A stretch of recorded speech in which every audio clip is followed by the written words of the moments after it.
close it out again and start it again, it sends you over to attendees. I'm not entirely sure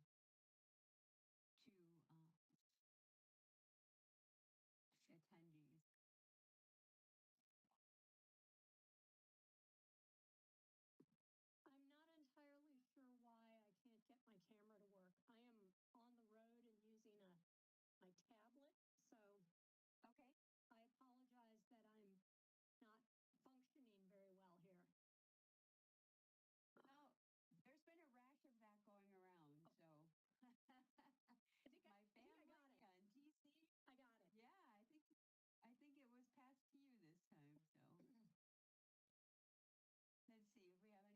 let's see if we have anybody else in attendees. I don't see Ariana. Do you see Aiden on? I don't see him. I do not yet. I just got an email from Aaron Canton asking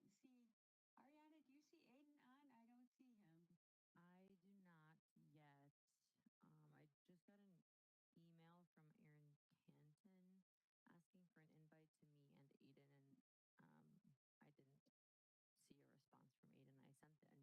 and Aiden, and I didn't see a response from Aiden. I sent the invite though. Okay, well, I tell you what, we'll get started and I can take attendance if we don't have Aiden by the time we have get through your instructions. So I will call the January 7th, 2026 meeting of the Transportation Commission to order. And Ariana, if you could please read the instructions. Welcome to our virtual meeting. We're going to cover a few basic items before beginning. If you lose connection at any point during the meeting, you can reconnect by clicking the link or calling the number in your original email. To members and city staff, members, if you are able, please activate your video and keep it on for the duration of the meeting. Staff, if you are able, please activate your video when you are speaking. Use the raise hand feature when you'd like to be recognized to speak or ask questions. Staff, click raise hand when you're asked a question. The chair will do their best to call on committee members in the order in which hands are raised. Lowering your hand will take you out of the queue. Members of the public who have registered to speak, the name you entered in Zoom must match the name you entered in registration. You will remain muted until called upon. The clerk will tell you when your time is up. After speaking, a member of the body may ask you a question. If you need to share documentation with the commission, please send it to the email listed on today's agenda. Chair, the floor is yours. Thanks so much, Ariana. I still don't see Aiden, and I don't see him in the attendees. Sean O'Brien, Alder O'Brien is in the attendees. Could you please move him over, Ariana? Oh, thank you. So I'll call the roll and just let Aiden know. Alder Okovich. I don't see him. Perhaps he's updating his Zoom like all of us had to do. Alder Martinez Rutherford. I am present. Okay, thank you. Alder O'Brien. Alder Harrington McKinney. I don't see her. I do see Alder Okovich. Present. So, excellent. Alder Harrington McKinney, I do not, is she here? I do not see her. I'm here. Ann Kovich, Robbie Weber. I am present. Denise Jess. Present. Enter. Transportation Commission meeting of January 7th. Enter. Transportation. Sorry. That's okay. It's just so everybody knows Denise is having some issues with her headset. So we may hear her screen reader when she's talking with us. So we'll just... And sorry to interrupt. Aiden just emailed and said he is having issues updating his Zoom, and I can attest to that. I had the same thing, and I'm actually using the web interface, and I could not get my Zoom to update. Okay, yeah, I had a little bit of an issue myself. So, okay. All right, thanks. But it eventually worked. So, okay. Let's see, where did I leave off? Is Pepe Barros here? I don't think I see him. Maybe he's having Zoom issues. Here. Bill Bremer. Chris McCahill. Carl Clemes. Here. Keely Jameson. Here. And Lynn Olson. Present. Okay, so we have a quorum. Okay, so we have 11 people, so we need 6 votes to pass a motion. And it looks like, unless I'm just going to do a quick scan here, looks like we're missing Pepe Varos and Alder Harrington McKinney. And as a result, both Haley and Lynn would be able to make motions and vote right now. So I'll try and keep my eye on that. Okay, so everybody have a chance to look at the minutes.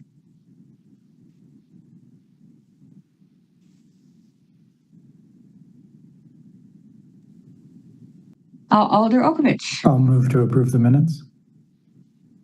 Okay. There's a motion, and Alder O'Brien. I'll second. Motion and a second. Is there any discussion?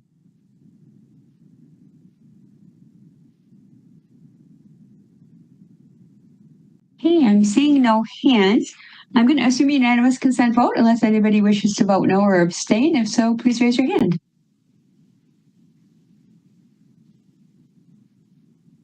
Okay, that motion is carried.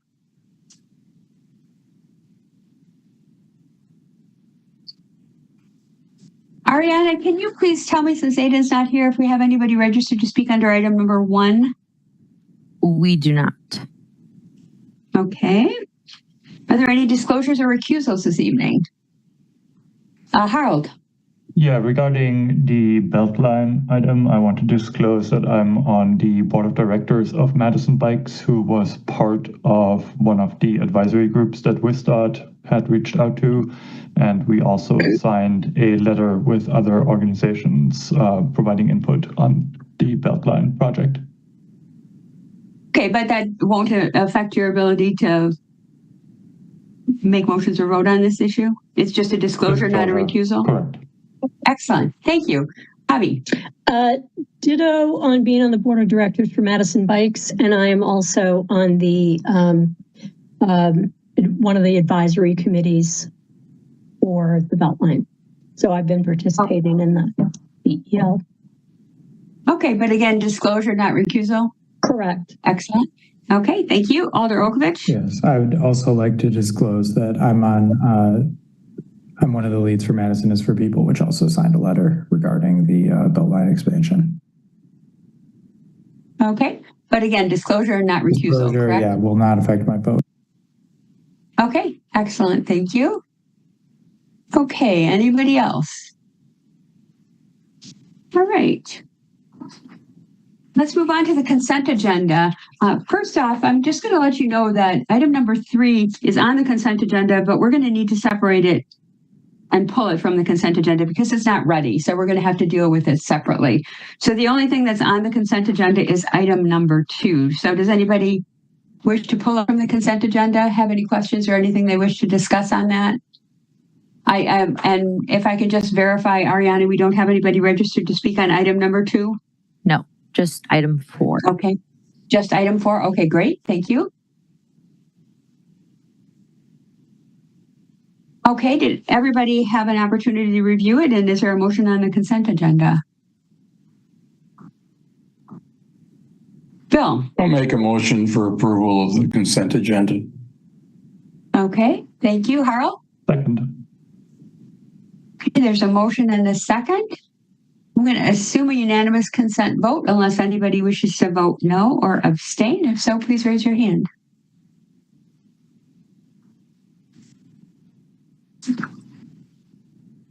Okay, the motion is carried unanimously. So then we move on to item number 3, and I'm going to ask for a motion to refer item 3 to the next TC meeting since it's not quite ready. Bill, your hand is still up. I lowered it and raised it again. Okay. I make a motion to refer the item number 3 to a future meeting. Okay, all right. To a future meeting you'd like to have it be? Okay. Just in case. All right. And Robbie? Second. Okay, so the motion on the table is to refer item number 3 to a future meeting. Is there any discussion?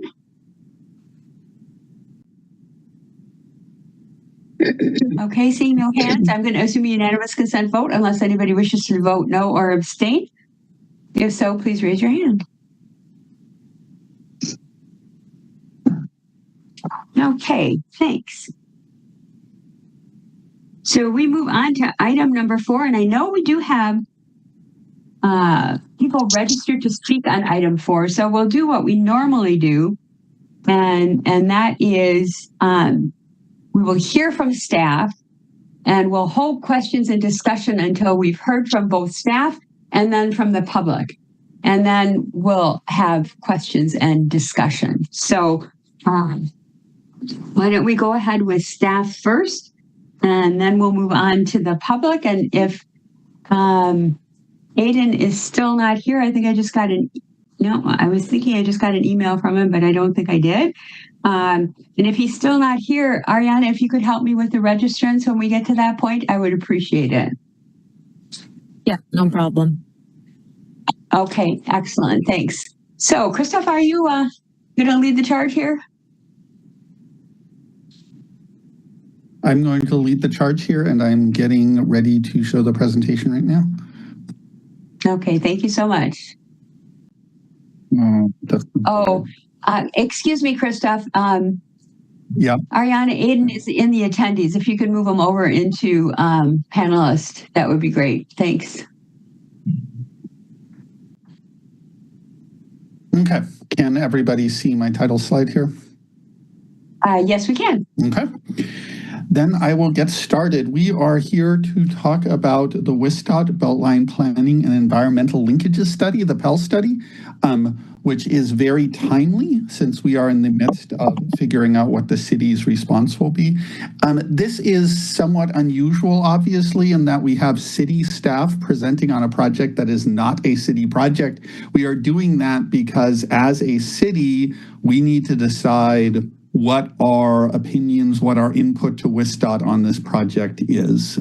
So we are doing this presentation to help guide that discussion and hear from Transportation Committee on what you may think here.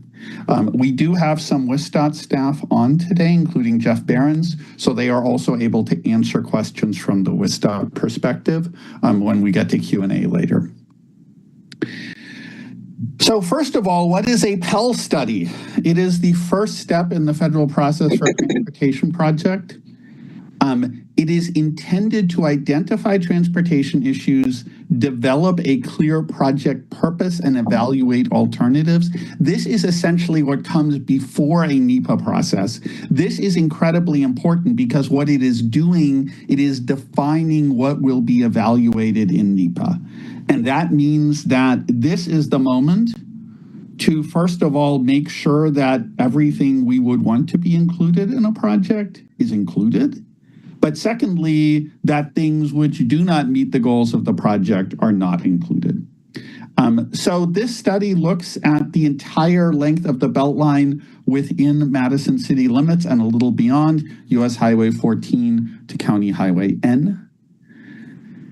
As we noted, this is a WSDOT study. The city will provide comments to WSDOT. Common Council could also choose to adopt a resolution.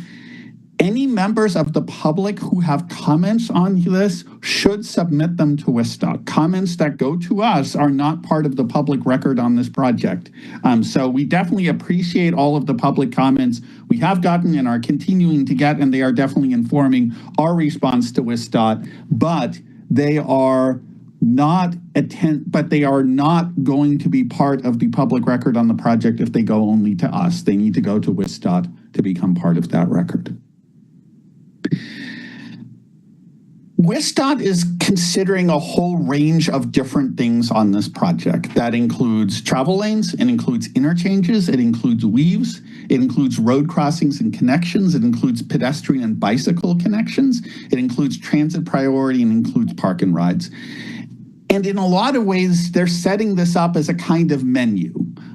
These individual items are not necessarily dependent on each other, though obviously they have interactions with each other. And what WSDOT is trying to do is assemble a package of these components coming out of this PEL study. So what I'm going to do today is walk through the significant components in here, just to give everybody an overview so we can set up a good discussion here. Obviously, there's more detail than I will be showing here, and the city will be going in significant technical detail on a lot of our comments here. But there are some big questions here on which components are appropriate, and that's just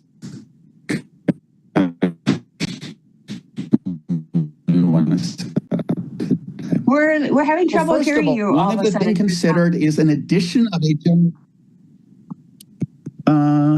is this any better? Yeah, it is better now. We lost you for a couple minutes there. Oh, okay. Did you hear me talk about the package? Yes, we did, but you just went fuzzy. I don't know if it was anybody else had that issue, but you just went fuzzy for a little bit. Yeah, you cut out. I don't think I think it was a few seconds right at the portion of this. Yeah. Okay. Not anything meaningful, right, Alder? So you didn't lose much. Okay.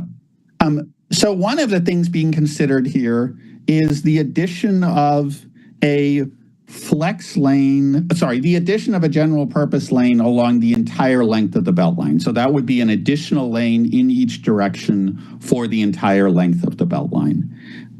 Also being considered, extension of the current flex lane west of Verona Road. Currently, the flex lane ends roughly around Verona Road. With this, it would extend the entire length of the Beltline. The addition of the flex lane would be widening towards the inside of the highway. It would require bridge reconstructions, but it would not require any additional right-of-way. The adding of additional general purpose lanes would be on the outside and would have some right.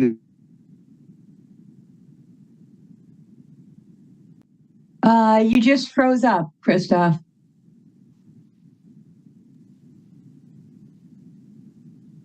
I can confirm that's not just you, Anne. Okay, thanks. Yeah. Thanks, Alder. Liz, I don't know if you can maybe text Christoph that he's frozen up and we can't hear him now. Yeah, I will do that. I don't know if he'll have to reboot or we might have to throw you under the bus, Liz.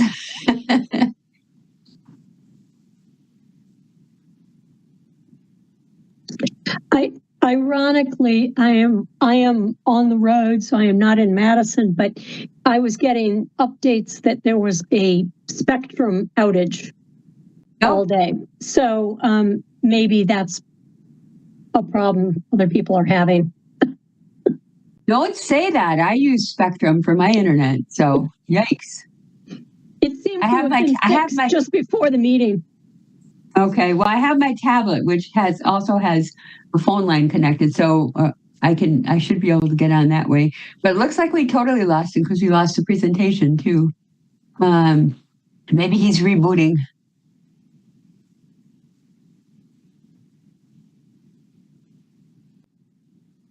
Ariana, Aaron Canton is in attendees. If you could move him over to panelists, that would be great. Thanks.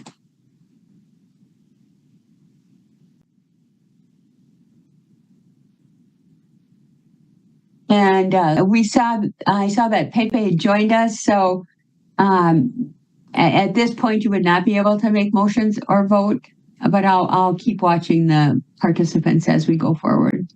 Yes, I'm going to take advantage of this, the panic moment to say hi and sorry for my late appearance. Yeah, we appreciate having you here. Thanks. Okay, looks like we have Christoph back. Sorry about that. That was some sort of glitch. I hope it doesn't reoccur. But my apologies.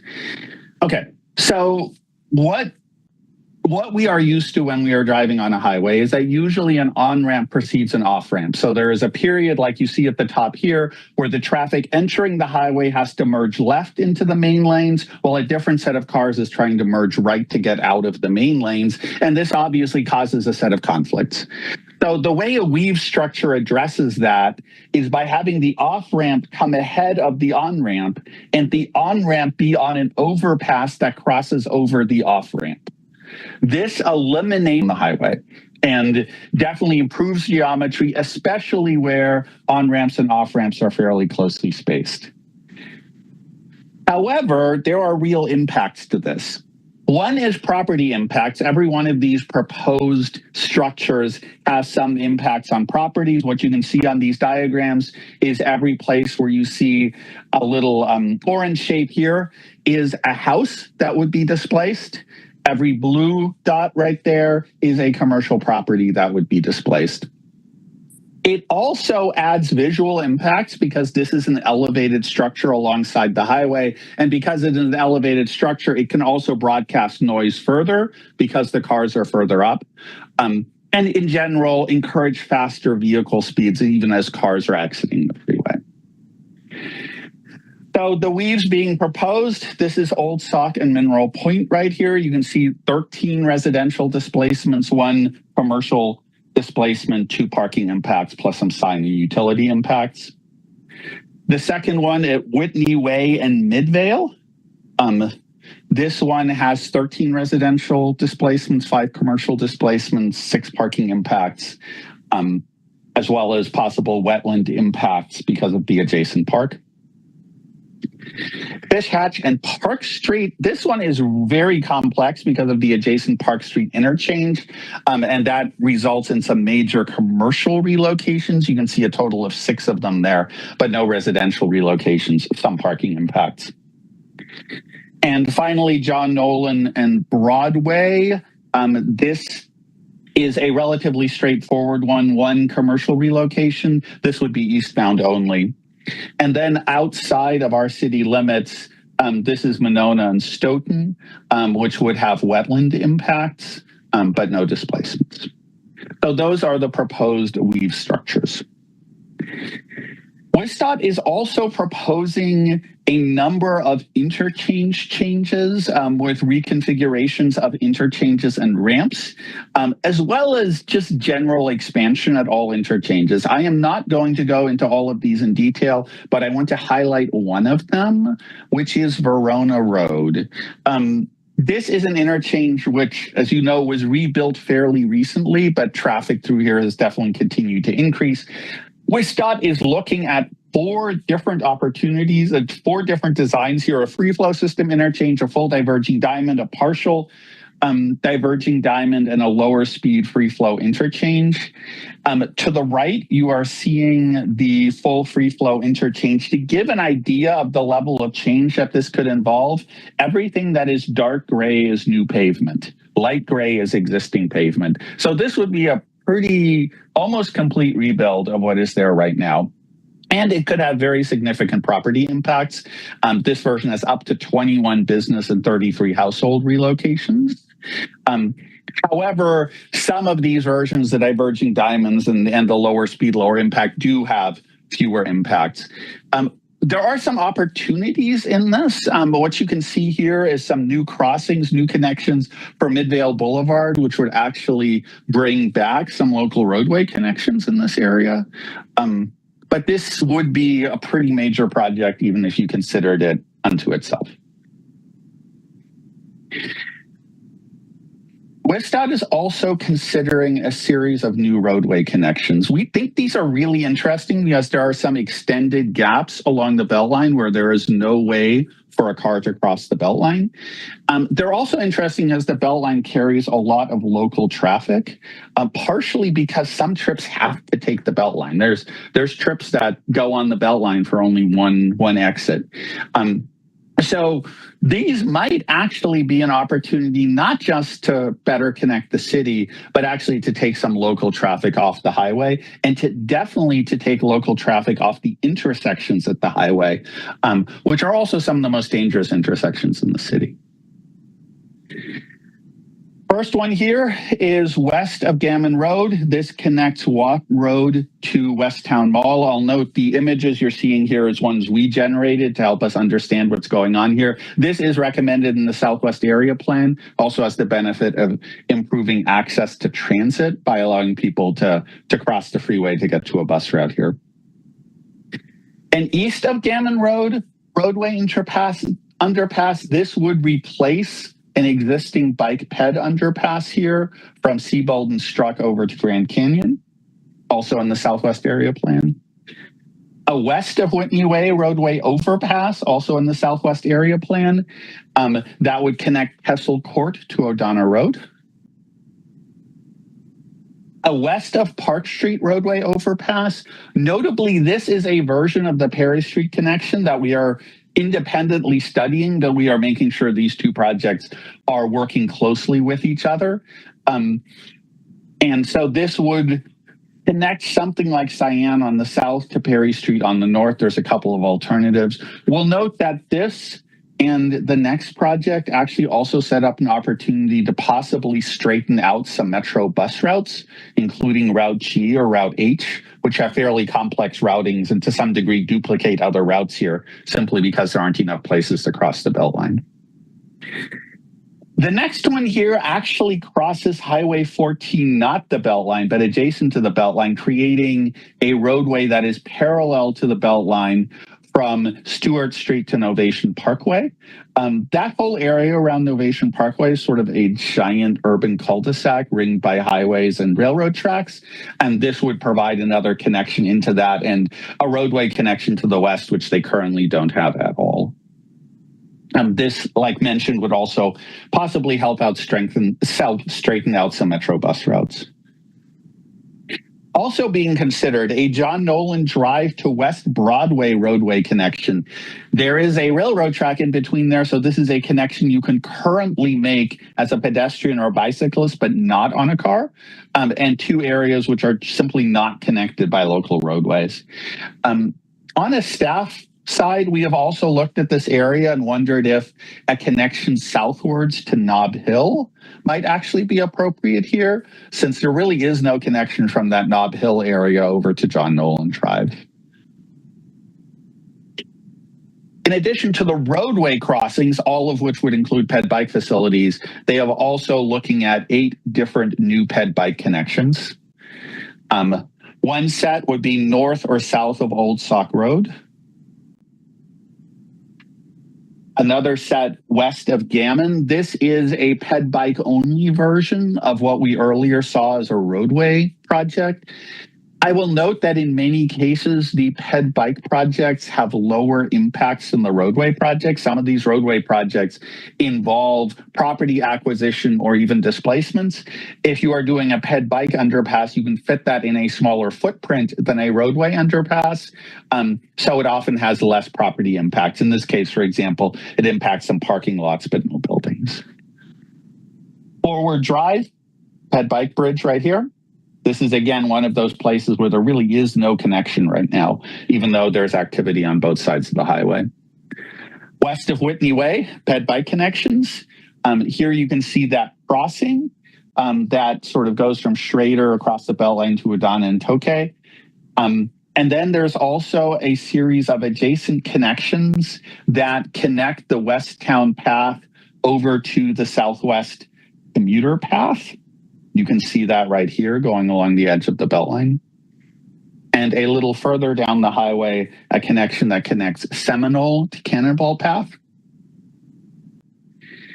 And then along Monona Drive, a ped bike connection that essentially connects Monona Drive to Stoughton Road, filling in a gap in the network there. Overall, if you look at these, you can see that these projects have the potential to fill some pretty significant gaps in our ped bike network and make some connections that are simply not possible today or that require extensive detours. WSDOT is also considering some transit and park and ride improvements. Generally speaking, transit-wise, this would be transit priorities where roadways cross the Beltline. So these are very short sections of transit priority at those intersections where a bus route crosses the Beltline. Also considering 4 potential park and ride locations, which are on existing Metro bus routes with various levels of service, but opportunities for people to park their car and get on a bus. So that is an overview of the projects. I think the key questions for the city are, number 1, does the city support adding general purpose lanes? Number 2, does the city support extending the flex lane? Number 3, does the city support the weave structures? And obviously that could be a different answer for different weave structures. Where does the city support interchange reconstructions? Do we have any concerns about the proposed roadway and ped bike connections? Are there additional connections that should be considered? And should anything else be considered? So that ends my presentation. So I think bring it back to you. Okay, thanks, Christoph. So I understand we have people registered to speak. So Aiden, I think you're here now. So lots of technical issues today with the Zoom updates. Yep, I'm here. If you would let me know who we have for registrants. Yeah, thanks, Ann. So first we have Nicholas Davies of Richard Street, opposes and wishes to speak. Hi, thanks. Adding lanes to the Beltline will have enormous impacts on air pollution, water pollution, noise pollution, light pollution, greenhouse gas emissions, microplastics exposure, wildlife habitats, and more. It increases highway crossing distances, further divides neighborhoods, and further separates people from the closest city services and other amenities. And we're also talking about large-scale destruction of housing, businesses, and developed or natural land, all of which are in very limited supply.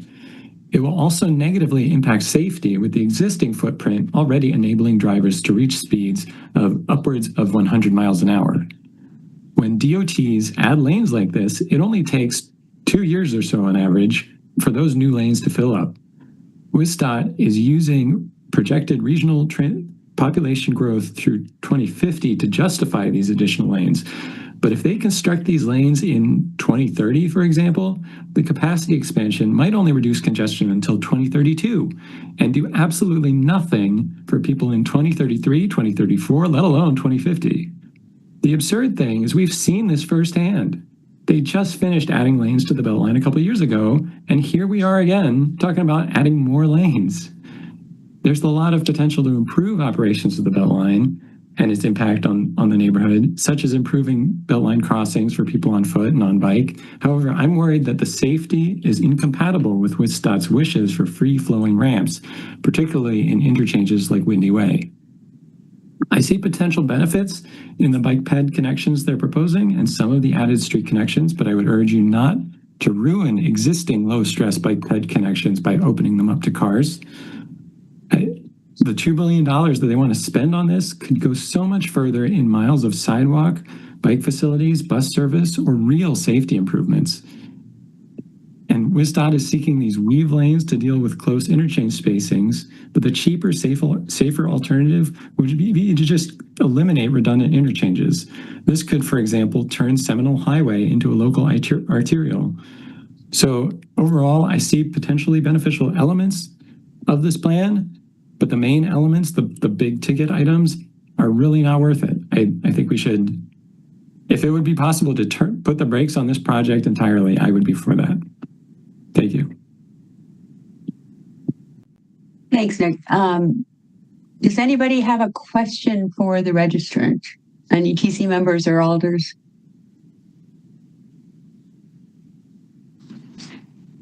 Okay, I'm seeing no hands. Thanks so much for coming, Nick. Who do we have next, Aiden? And if I can just interrupt for a second, Ariana, Mike Chakvala, whose staff is also in attendees, if you could please move him over to panelists. Go ahead, Aiden. So next we have Marco Alexei Marquez of East Wilson Street, supports and wishes to speak.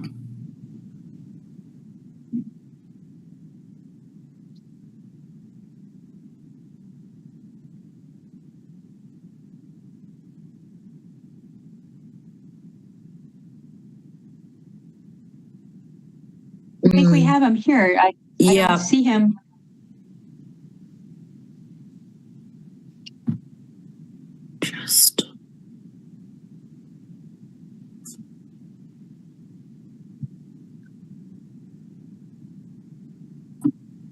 He's got his hand up, Ariana. Oh, there we. Yeah, sorry. I'm trying to allow to talk, but it's not pressing the button. Just give me one moment. Let me try and exit out of the panel and come back in.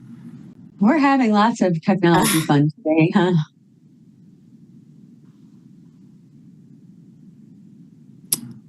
Thanks for everybody's patience. Yes, thank you. It looks like it worked. Marco should be able to talk. Can everyone hear me? We can. Go ahead. Thanks. Great. Yeah, thanks so much for the opportunity to speak. I am hoping to provide a comment to urge the city to oppose the expansion of the Beltline. I'm glad that the Transportation Commission is talking about this issue. But just as a concerned resident of Madison and someone who takes the Beltline pretty regularly, I do see increased speeds during hours when the flex lanes are opened. And I worry that adding an additional lane as well as some of the weaving options for exiting and entering the Beltline could further lead to further increased speeds later on as well.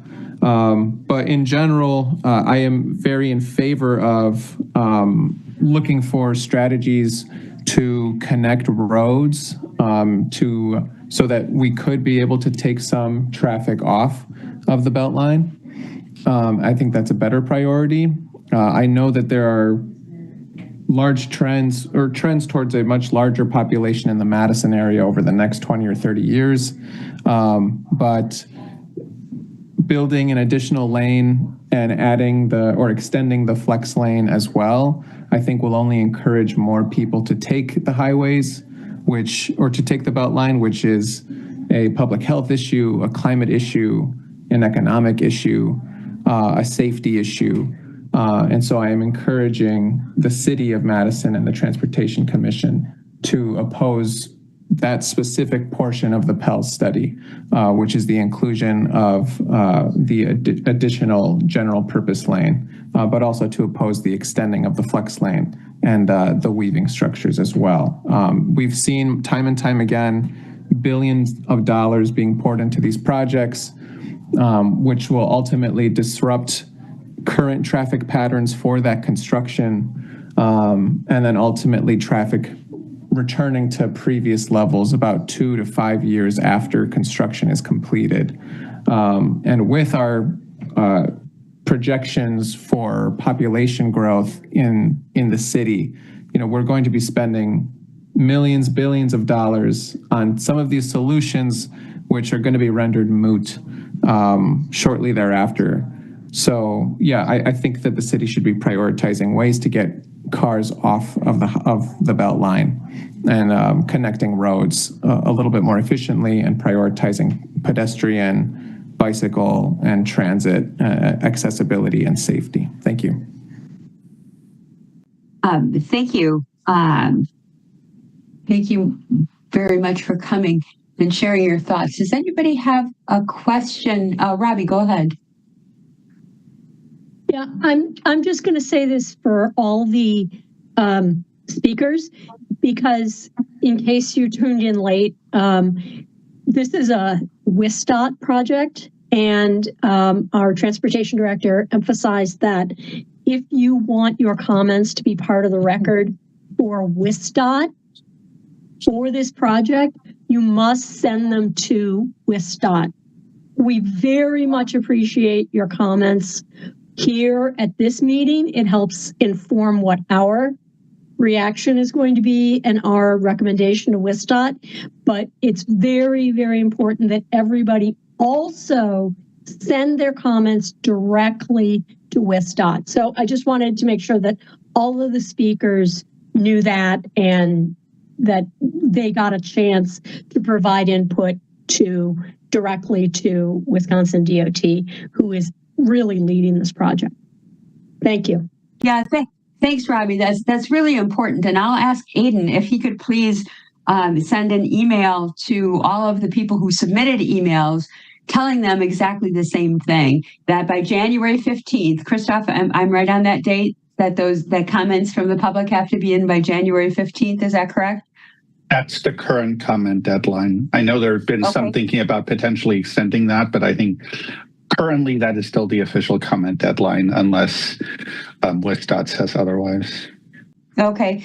And Liz, maybe you could provide Aiden with a link to where people can make comments so he can send an email to everybody who submitted written comments to TC and give them that same message that we very much appreciate their feedback and are considering their feedback in our thoughts and conversations and comments this evening, but that it's very important that their comments go directly to WSDOT as well. And if we can make that easier for them by providing a link as to where they can do that, if you wouldn't mind, Liz, that would make it, if you send that to Aiden, that would make it easier for them to do that. And anybody who's here speaking tonight and who didn't happen to send written comments, if you send an email to Aiden or that Transportation Commission email that's on the agenda, then he will send forward that same link and comments to you as well. Yeah, so I will do that. And I just wanted to add in, I did get a note from Jeff Behrens, who is on this call right now as well, that they did get approval to extend the deadline for comments through the end of January. There will be some information from WSDOT coming out directly about that shortly, but he did say I could share that. So I will share that now. So we'll have a little bit more time. Great. Yeah, that's great because everybody has a lot of comments. And I would just, I know this is not exactly the place to do it, but while it's on my mind, I would say to everybody, alders and Transportation Commission members as well, if you wish for your individual thoughts to be heard, that I would encourage you as well to send comments to WSDOT. And I'll ask Aiden to forward that link that Liz is going to send so that everybody on TC and all alders have that easy access to sending direct comments to WSDOT on the project, because it's clearly a very important project. So awesome. So we'll hear from the rest of the registrants, but that's Robbie. Thanks for making that comment and generating some additional thoughts on my part as well.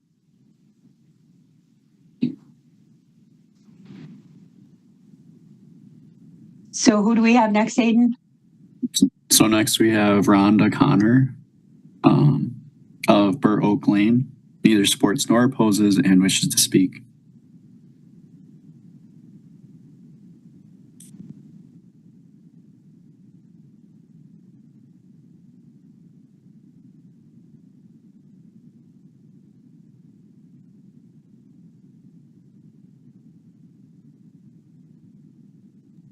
Rhonda's unmuted and should be able to speak. Go ahead, Rhonda. There we go. Can you hear me? Yes, we can. Thanks so much. Great. Thank you for taking input on this important issue. While there are some exciting proposals, such as road crossings, bike and pedestrian connections, park and ride options, and transit priority improvements, the inclusion of an additional travel lane is disappointing. The expansion of highways has been studied and found to be extremely costly and cause more traffic congestion in almost every case. More traffic congestion will have a detrimental effect on public health in terms of greenhouse gases, water quality issues, and flood mitigation issues. Several of the cities along the Beltline have climate plans to reduce carbon emissions.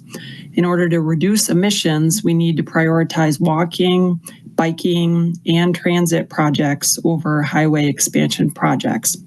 We need the Transportation Commission and other local government entities to take a position on this issue. The public input to WSDOT's proposal is not enough. Local leaders in transportation and planning have a key role to play in protecting the residents from this highway expansion. Thank you. Thanks, Rhonda. Thanks so much for coming and sharing your thoughts. Does anybody have any TC members or alders have a question for the registrant? Okay, I'm not seeing any hands. Thanks so much for coming, Rhonda. Who else do we have, Aiden? So next we have James Kreft of Fish Hatchery Road, neither supports nor opposes and wishes to speak.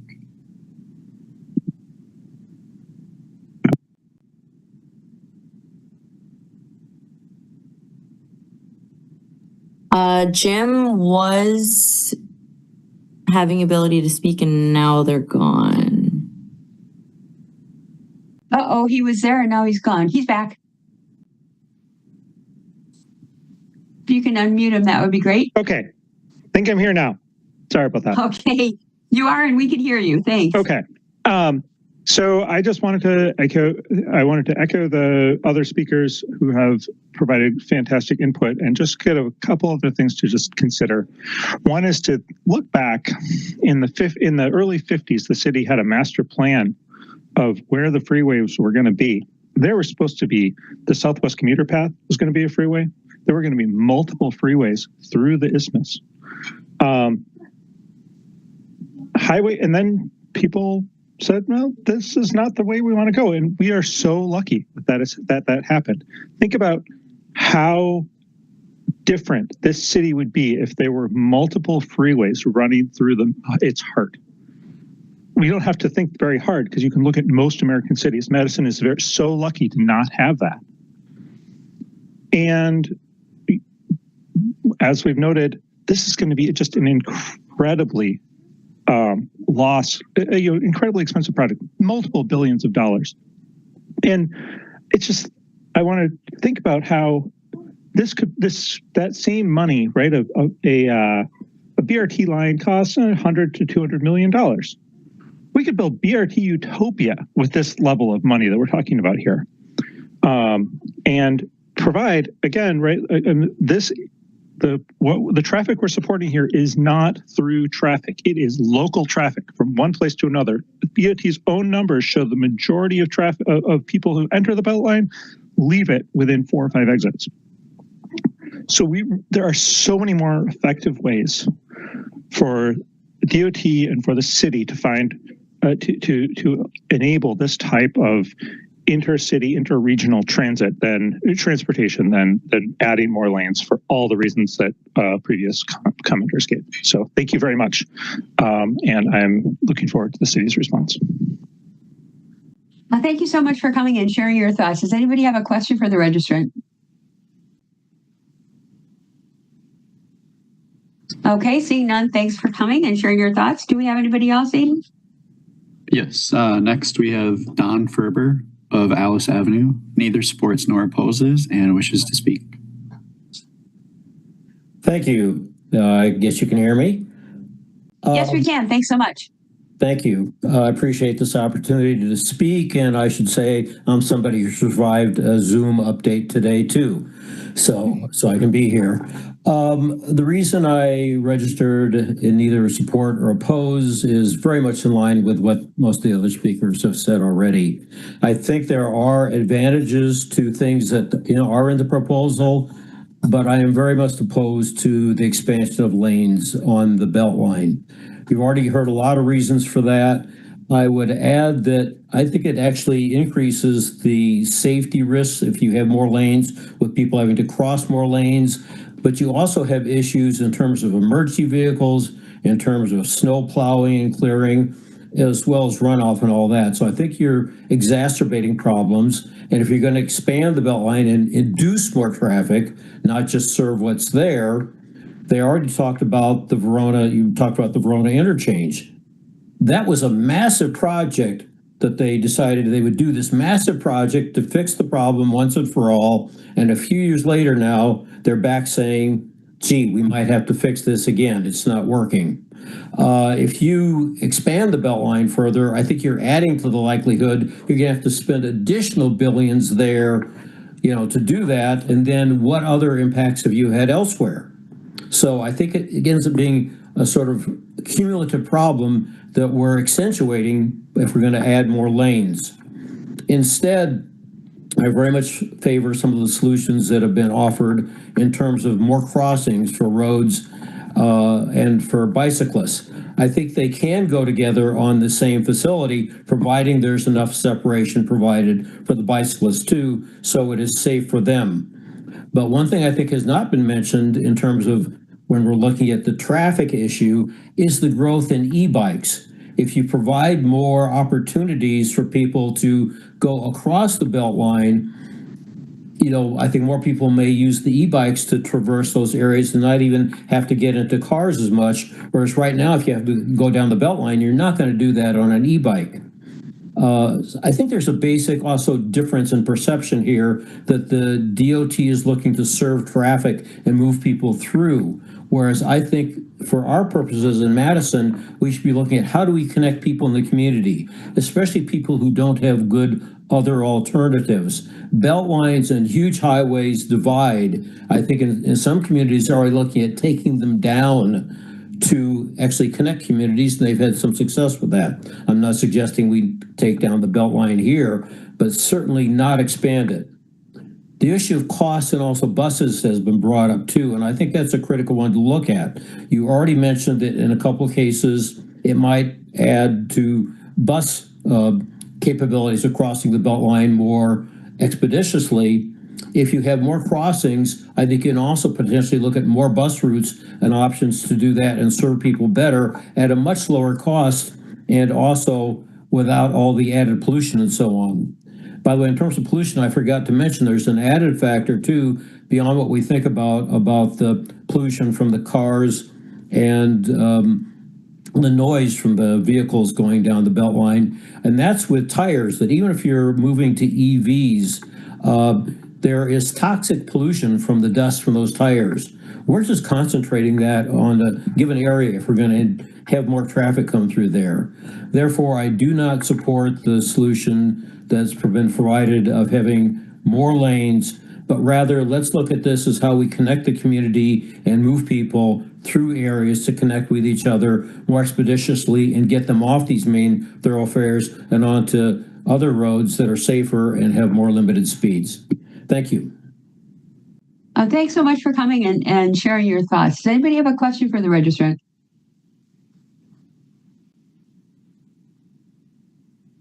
Okay, I'm seeing no hands. Thanks so much for coming. We really appreciate it.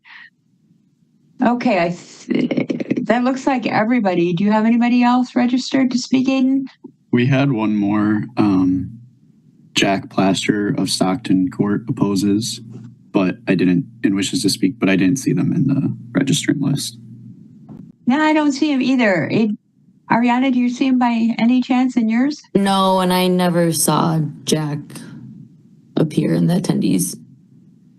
Okay, so that appears that we have heard from everybody. So let's go back and open it up to questions and discussion. Robbie. Yeah, I actually just had a clarification or possible question, and then also an actual question. If we could go back to the graphic on what properties would be displaced by some of the weave, and specifically the one between Whitney Way and Midway or Verona Road. Yes, that one. I believe, if I am reading this correctly, I know this area because I know someone who lives there, that some of those blue dots, they're labeled as commercial, but I'm fairly certain they're apartment buildings. So I just wanted to clarify that, because calling them commercial may, and this may be true on some of the other graphics as well, may actually people may misunderstand that we're losing a bunch of residential units. So I just wanted to double check on those, because I'm pretty sure those are apartment buildings. Yeah, we can double check on that as well. Our characterization of displacements, relocations here is based on the WSDOT documents. Okay, I just wanted to throw that out there, because losing residential units, whether they're single family home or apartment buildings, is bad in general. But if I'm reading this correctly, those are actually fairly affordable units as well. So having seen the having seen, I had not seen this graphic previously or some of the other ones about the loss of units, and I'm just sort of horrified by that idea. So excuse me, Robbie. So you're wanting to either have another category for multifamily or something that indicates how many residents would be impacted by this. Is that correct? Well, it might be difficult to say how many residents because you don't know how many people are living in, a household. But units. But to label them commercial, I think is misleading. Is what I'm saying. Sure. They may be considered commercial because apartment buildings are considered possibly commercial buildings, but they're actually residential buildings. So that's all I'm saying there. But my question was, do we know what percentage of the Beltline traffic is actually both originating and ending within, say, the MPO? Because I think that, we know that it's local. A lot of people are getting on and off the Beltline just to go. I mean, WSDOT has said the average distance that people travel is 4 exits or less. And we know that they're getting on the Beltline mostly to essentially cross the Beltline. But I'm just curious if we actually have data on how much of that traffic is within, say, our transportation planning area for the metropolitan area. I don't have that number offhand. I don't know, Jeff, if WSDOT has that.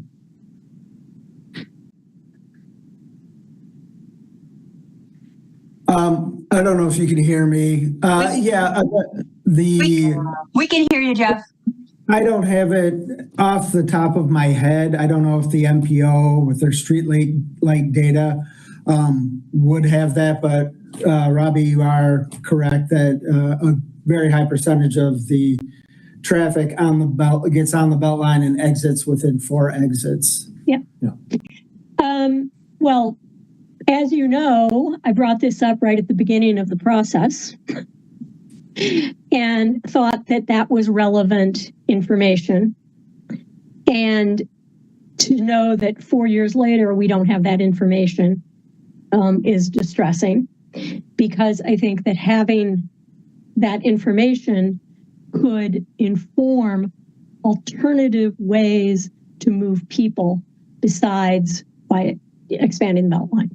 So I am requesting once again that we have that information so that we can make appropriate decisions on whether this is how we want to move people and not just cars. So again, that I think that's a critical piece of information that we do not have. Well, I will say, Robbie, so the forecasts that were used for the Beltline Pell, they did consider the travel demand model that the MPO uses, and that does have origin and destination information included. Now, it's pretty dated, and the MPO would be the best source for the most recent information, origin destination information. And I'll also say that the Pell coming to an end, the next step will be the NEPA studies, and the forecast will be revisited at that time. So it's not that information has been ignored, but certainly it could use a refresh, and it will get a refresh moving forward. Okay, fantastic. I have my doubts about travel demand forecasts. So, take that as you will. Fair enough. Okay, I will leave the rest of my comments. Those are my questions. I will leave my comments for later. Thank you. Thanks, Robbie. Alder Martinez-Rutherford, go ahead. I mostly have comments, so if I need to wait until later, that would be fine. I will ask how much more engagement from Jeff, how much more engagement and community engagement is going to happen within the next however long before we actually make a decision?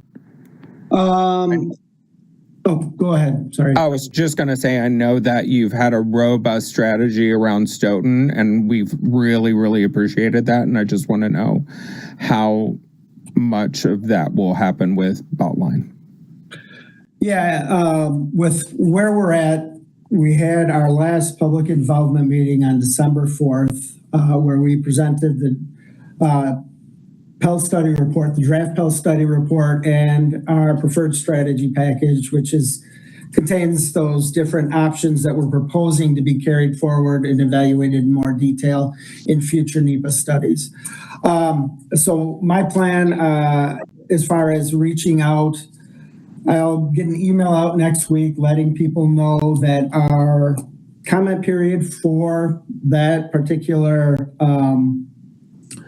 public meeting is going to be extended to the end of January, and to get comments back. We'll take those comments that we receive, and in the final Pell study report, which we'll put on the website, we'll say, here's the comments we received, here's how we address them. If they lead to any changes within the Pell study report, we'll have that in there. And then there will be a notification to our stakeholders that the final Pell summary report is out on the study website, and that'll kind of close out the Pell. Now, that being said, the Pell it's pre-NEPA. NEPA is the process that you go through to actually identify a preferred construction alternative prior to construction funding. The NEPA process, if approved, we recommend within the Pell 3 different sections to move forward into NEPA in certain timeframes. If they are approved to move forward into NEPA, there would be a whole new set of public involvement meetings, outreach, technical advisory committee, policy advisory committees, probably keep the same ones as we have currently. So that outreach process will begin again, and we're always looking for more input on how we can better reach out to people. So that's something that we'd be looking for feedback as those future NEPA studies start. I can also confirm that those buildings marked commercial are rental properties with quite a few individuals who live in those apartment buildings. Have you had consistent engagement with those people who would be displaced, and especially those bigger units? We have not at this point, and I guess I will say that is an oversight on our part. That should have been residential. So, Robbie, we appreciate you bringing that up. With where we're at in this particular study, these are very high-level initial planning designs. So we haven't gone out to the extent where, this could be a potential relocation and notified them. That's something that as we get into NEPA, and if we include some of those weaving options in our range of alternatives that are within NEPA, if we come up with a alternative that includes additional lanes that impacts businesses or residences within NEPA, if that's part of our range of alternatives, what we would do at that time during that process, when we have an upcoming public involvement meeting, or as we're in the development process, we would send out a notification. Your property, your business has been identified as a potential relocation and one of more of the alternatives under consideration. And so that would come later. Again, one thing I just want to mention, Christoph hit on it, that preferred strategy package that he went through, that is not what we are proposing for construction. Those are the different potential improvements that we would use to make up a range of alternatives during NEPA. We may have alternatives that add an additional lane on the Beltline. We'll also have alternatives that don't add an additional lane on the Beltline. Same would go for other components. And that'll all be developed in those future NEPA studies. Thank you, Jeff. Really appreciate it.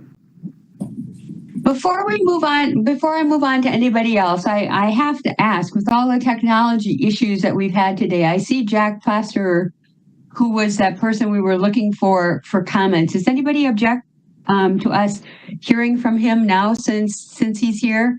Okay, if you guys keep your hands up and we'll come back to you. Aiden, I'd like to hear from, we would all like to hear from Jack since he's here now.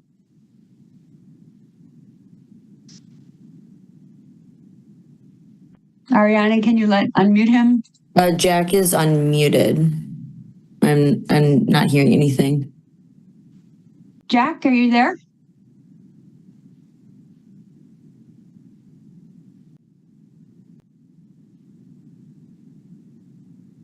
Oh, now he's gone. He must be having technology issues. He was there and now he's gone.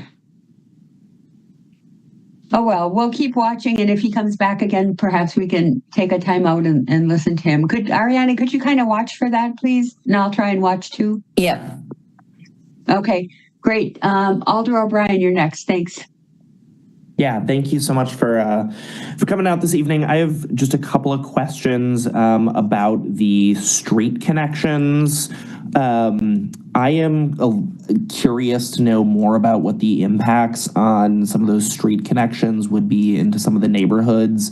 The one I drive past almost every single day is John Nolan and Broadway. I believe there are some houses over there, and I'm kind of curious, would there be any housing that is displaced with those street connections? And if there is, I also would like to echo kind of the request for a differentiation between multifamily units and single family units in those little symbols. And then I guess this is probably, I guess that was more of a comment, but for maybe Christoph or if there's somebody from Metro here, I'd be curious if there's a way to get future ideas about how the road connections would impact our metro network, kind of prior to going further, or if there's any plans or sketches for that on the metro network, because I think, again, I use the John Nolan and Broadway connection. That's why I have to take the Beltline every single day. And I wouldn't take it if there was that, or if there was a bus that was able to go down that route. So I'm just curious if there's a way to get any more information from Metro about how these might impact buses. Okay, I will give a start at both of those. The WISDOT materials do identify what the potential impacts of these connections are. The connection you mentioned that extends from John Nolan to Broadway is showing as having 1 residential relocation and 0 commercial relocation. So it basically affects 1 residential property as it crosses the railroad tracks. Quite a few of these have some level of those impacts. And I think one of the things we're looking at is staff level on some of them is the question of whether it's ped bike or a full roadway connection can have a significant impact. One of the things, for example, on the Perry Street connection, as we were working through where the Beltline study came out, is ramping a roadway takes quite some distance. And sometimes those impacts aren't even just the footprint, it's the fact that you're blocking access to a property. So I think one of the things that has been really valuable about what WISDOT has done is by taking these connections from just a hypothetical line to actually drawing them on a map that has parcel boundaries on it. It really helps us look at those and say, is this worth the impacts? Because I think that is often the question with these connections, that even if it is a worthwhile connection, it may not be worth the impacts that it has. So that is, I don't know if there's any of the other connections you wanted to look up briefly in terms of whether they have, in terms of what the impacts are, because I can look those up. No, I just apparently missed that when I was going through the materials. Must have. Oh, that's in the WISDOT materials. It's not in the, and we can provide you the link. It's an appendix to the WISDOT material, so we can provide you with that link. In terms of transit, go ahead. If you want to provide that link, Christoph, you or Liz can send it to Aiden and he can distribute it to all TC members. We will do that. And would sending it to all alders be good too, Alder O'Brien? I think, I don't know, I would find that useful, but, you know, I don't know. And we have some other alders on here tonight as well who aren't on TC. So I think it's helpful for all alders to have that information. Thanks, Christoph. Go ahead. In terms of Metro bus routes, we have had Metro fully engaged in this process.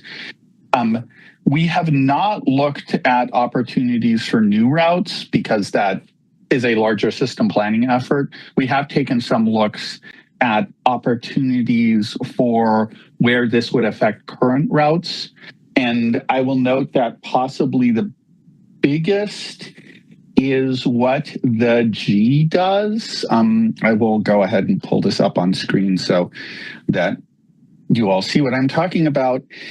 You'll notice that the G takes a very complex path around Rimrock Road. That path is largely determined by the fact that there are multiple destinations to be served in this Novation Parkway area, but there is no roadway headed west out of there. So having the Novation Parkway connection plus the Perry connection might be an opportunity to realign that in a way that makes that bus trip quicker.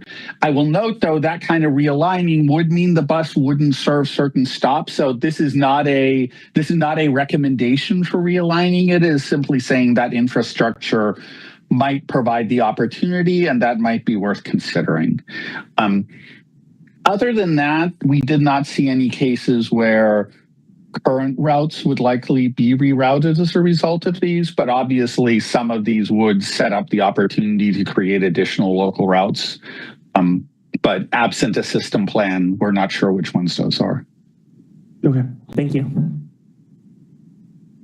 Thanks, Alder Okovich. Yeah, thank you, Chair.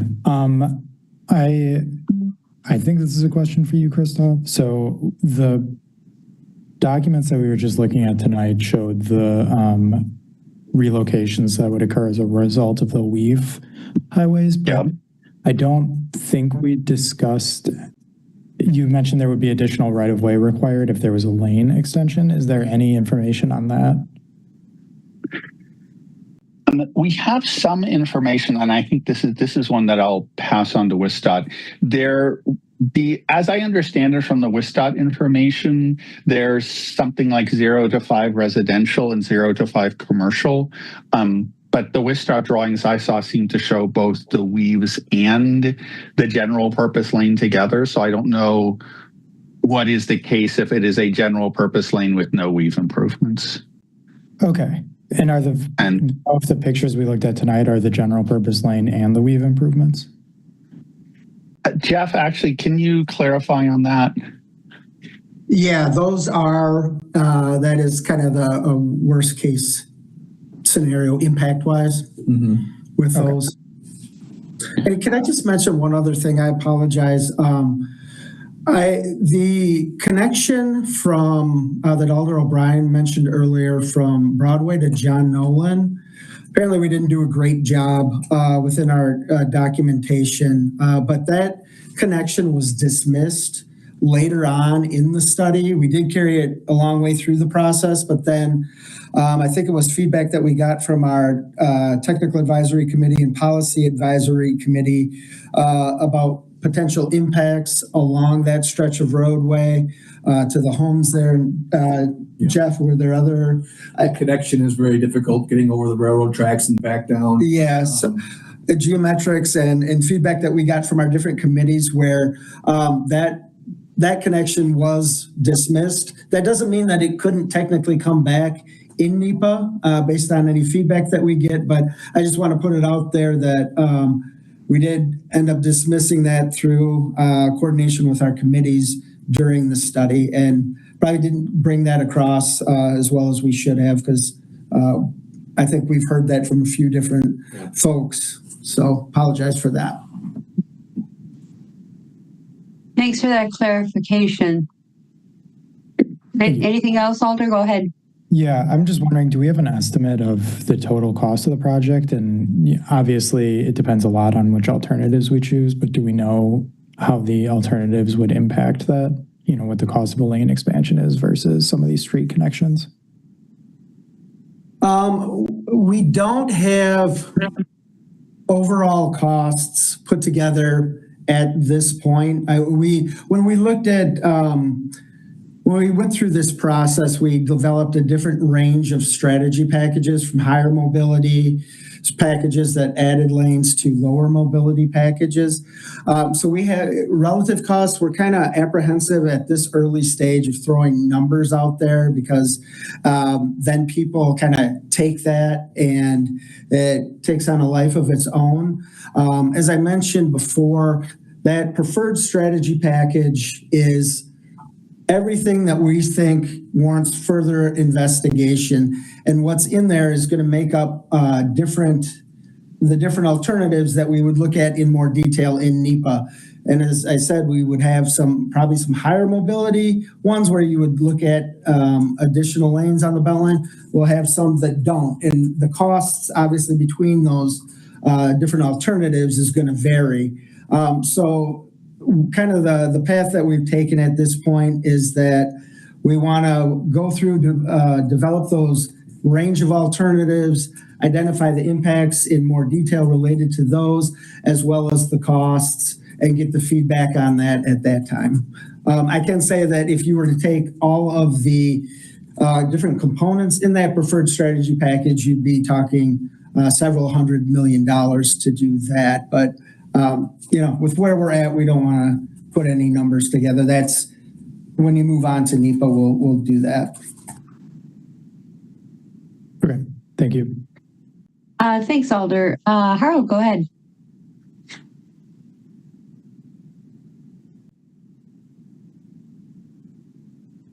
We can't hear you, Harold. Would help. There you go. Would help to unmute myself. Thank you, Chair. A couple of questions on topics that maybe have come up already.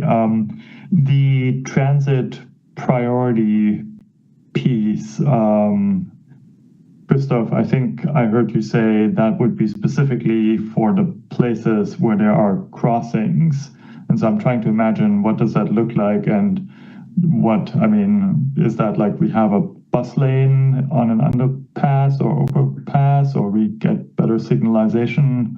And what impact realistically is that going to have on the service of Metro?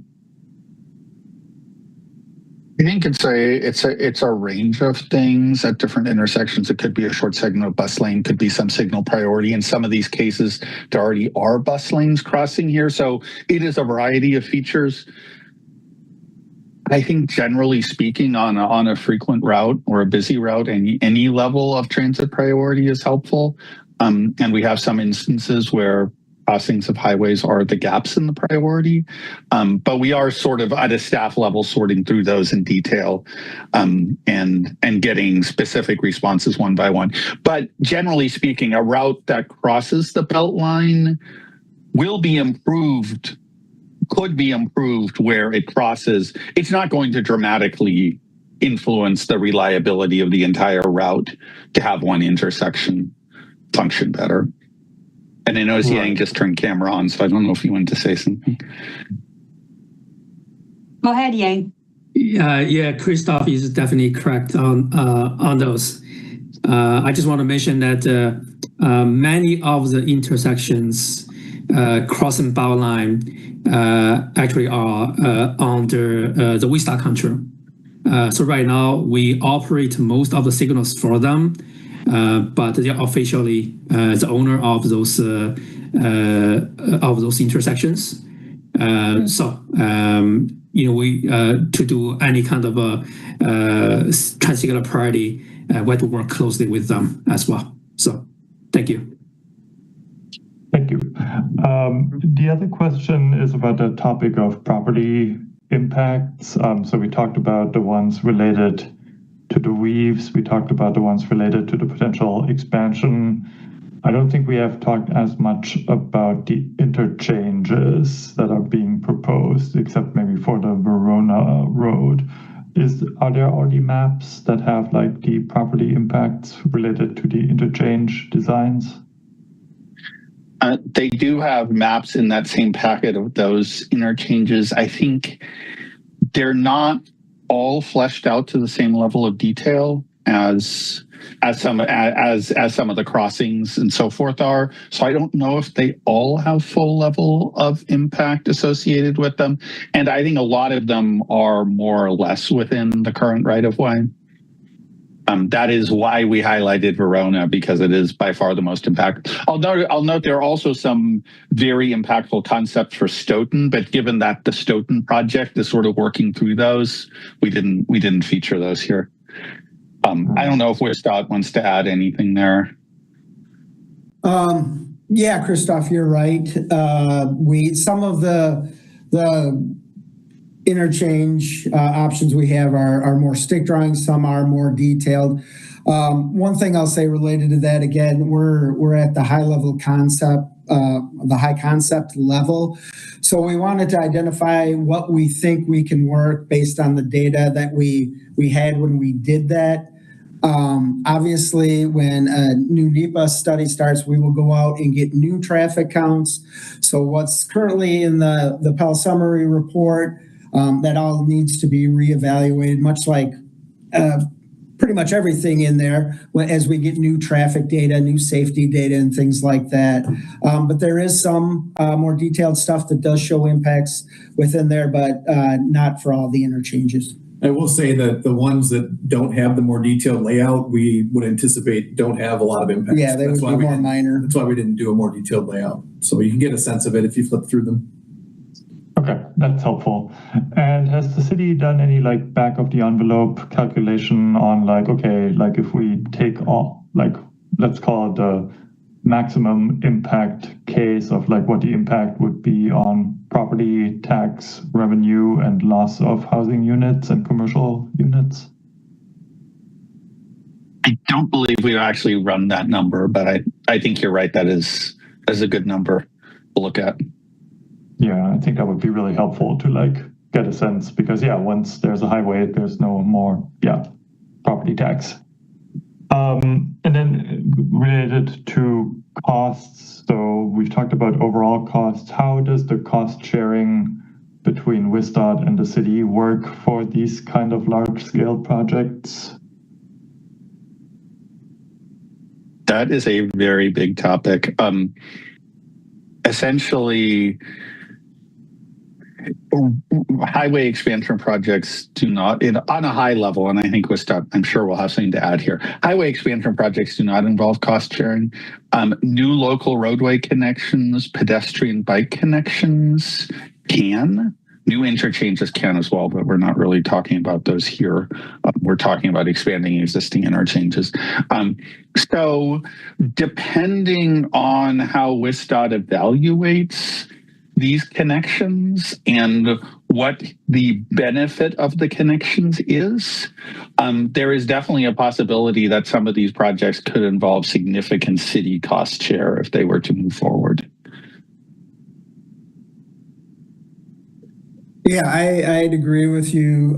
Christoph has worked through some of the stuff at a high level on the Stoughton Road North study. It depends. They're typically your bicycle and pedestrian items would have a cost share related to those. The exact amount kind of depends and can vary. DOT would typically pay for bike lanes on a roadway. Obviously, you wouldn't have that on the Beltline, but if you don't put bike lanes on a roadway, we can take the cost of what those bike lanes would be and put it towards a shared use path. So it's, like Christoph said, a big topic, and it varies a lot, and there will be a lot of discussion if and when we get to that point with the local municipalities on cost share. Thank you. That's all the questions I had. Okay, thanks, Harold. Pepe, go ahead.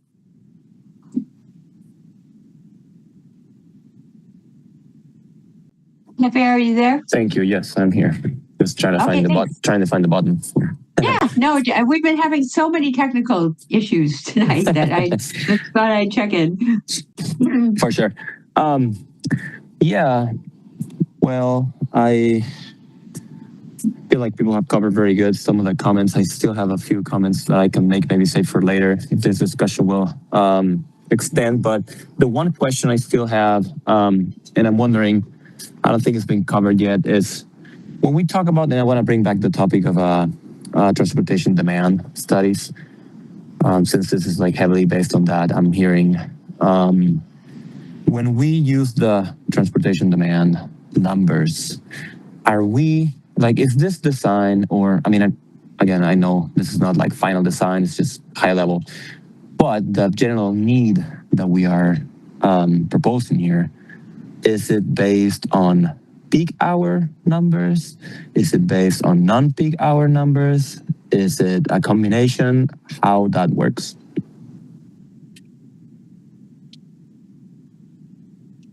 Do you want to go at that first, or should I?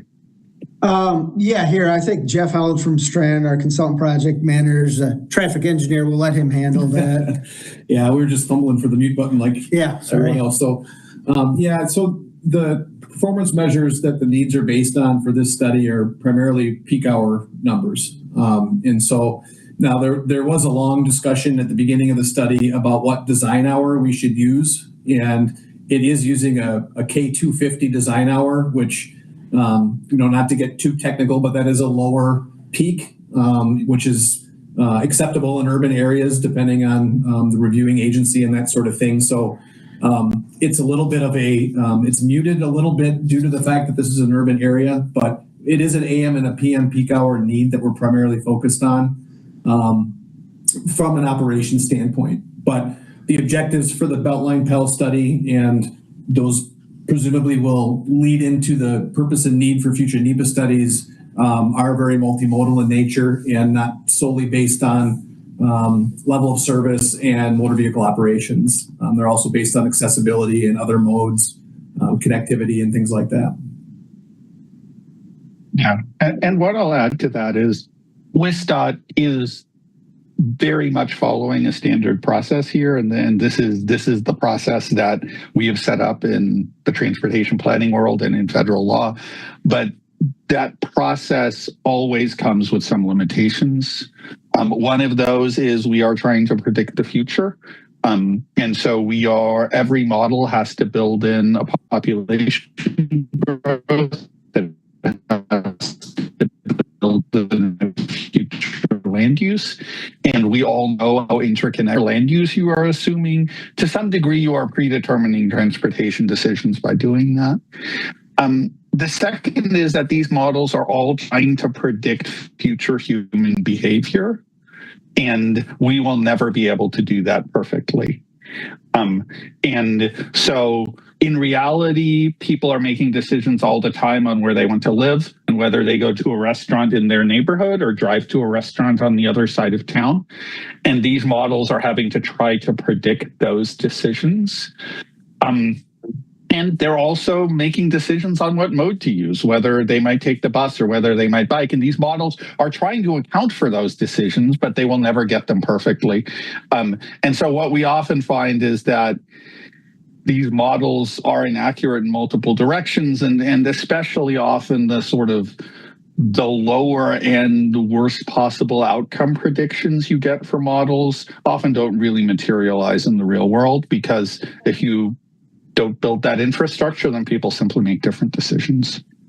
Yeah, and I really appreciate that perspective, Christoph, because that's really where I think where my main concern lands. Just like, how much are we going to rely on models? How much are we going to rely on the city that we want to create, right? Because projecting and creating are very closely related. So if we are trying to predict or project a certain demand, we are going to most likely create that demand in the future too. And what's the mode of transportation that we want to focus on here? So yeah, I'm wondering, like, when you say that this model is consider all modes of transportation, like this one in particular, I'm wondering, like, what percentage of people we're assuming it's going to move by car in the future, and what percentage is going to move in the other, active transportation or transit ways that we would really like to benefit. I guess that's really where my main concern is landing today, but I appreciate the perspective on that. Thanks, Pepe. Harold, go ahead. Yeah, thank you. Just one more question occurred to me while we were talking. Are there any strategies included that would include tolling, high occupancy lanes, or any other kind of traffic demand management strategies other than building things? I can answer that. Yeah, so sorry about that. Yeah, we did do a review of HOV lanes, HOT lanes, which are high occupancy toll lanes, kind of looked at the usage they would get. This was actually pre-flex lane, so the analysis was before the flex lane was built, but the findings were that an HOV lane would carry enough traffic to justify the cost of it, but the flex lane was set up so that the flex is the idea there is that it could eventually become something else than what it is, which is a general purpose lane during peak hours. Tolling currently is illegal in Wisconsin by state statute. That's a tourism thing. So that's really not on the table at this point, although every few years it does come up and there's discussion of it at the legislature, and that could change down the road, but specifically high occupancy toll lanes are really not on the table at this point. Travel demand management. So that's certainly, it's a key tool, and I know the MPO is very focused on that and has a lot of programs in place. We did run a scenario where we assumed that the mode share of bicycles and pedestrians would triple. We said we don't care how it happens, but if it were to happen, what would the impact be? And it did not have a significant impact on the traffic on the Beltline in the modeling at the time. That was quite a while ago, but so TDM could be considered a way to get to that, to get to a higher bike and ped mode share. So that said, moving forward into NEPA, the models have been improved and there are new plans in place. The MPO is updating their travel demand model either this year or next year. And some of those impacts of travel demand, mode shift, those kinds of things, hopefully will be better accounted for in the forecast moving forward. And I think another thing just to add on to that, which I'm hoping that we will look to continue to coordinate with the MPO, is like for our Stoughton Road study, one of the things we did was have a member of the MPO come out to talk about the round trip program that they have in place, carpooling, vanpooling, that type of thing. They had a table set up, and if people had questions, wanted to learn about it, they could be there. I'd like to see us do more of that and potentially expand on it if we could. So as we're getting word out about what we're looking at, they can also get the word out about these different types of TDM opportunities that are out there. And I will also note, since HOV lanes got brought up, we did ask the question internally of, is this a corridor where if we had HOV lanes on this highway, we would be running buses down them? And it's really not that kind of corridor. Sort of highway buses tend to work best on a radial corridor that's headed towards a major employment center. And as we mentioned, the travel demand on the Beltline is often for relatively short trips on the Beltline and often to destinations that are not actually on the Beltline themselves. So we really didn't see any obvious express bus corridors we would be able to operate if there were lanes for them on the Beltline. Thank you. Okay, thanks, Robbie. Yeah, since we're talking about, Jeff, you mentioned that you modeled whether trip lane bike and pedestrian trips would have any impact. You didn't say anything about trip lane transit. And I think, we're talking, Christoph was talking about running buses on the Beltline and the fact that people's destinations are off the Beltline, et cetera. But I think this is where having that origin and destination data would come in very handy, because if you find out that there's, 10,000 people that go from Verona to the campus every day, or campus or downtown, that would be pretty, that would be pretty impactful if you had an express bus that came up Verona Road, down the Beltline, and up Park Street, for instance, as an example. But if we don't have the origin and destination, we can't model that. We can't model possible transit trips. And the same thing from McFarland, or even Cambridge, or Mount Horeb. I don't know. We need that information in order to know if there are other interventions besides expansion of the capacity that would move people efficiently and not have to expand the Beltline. So I realize we do not have a regional transit authority.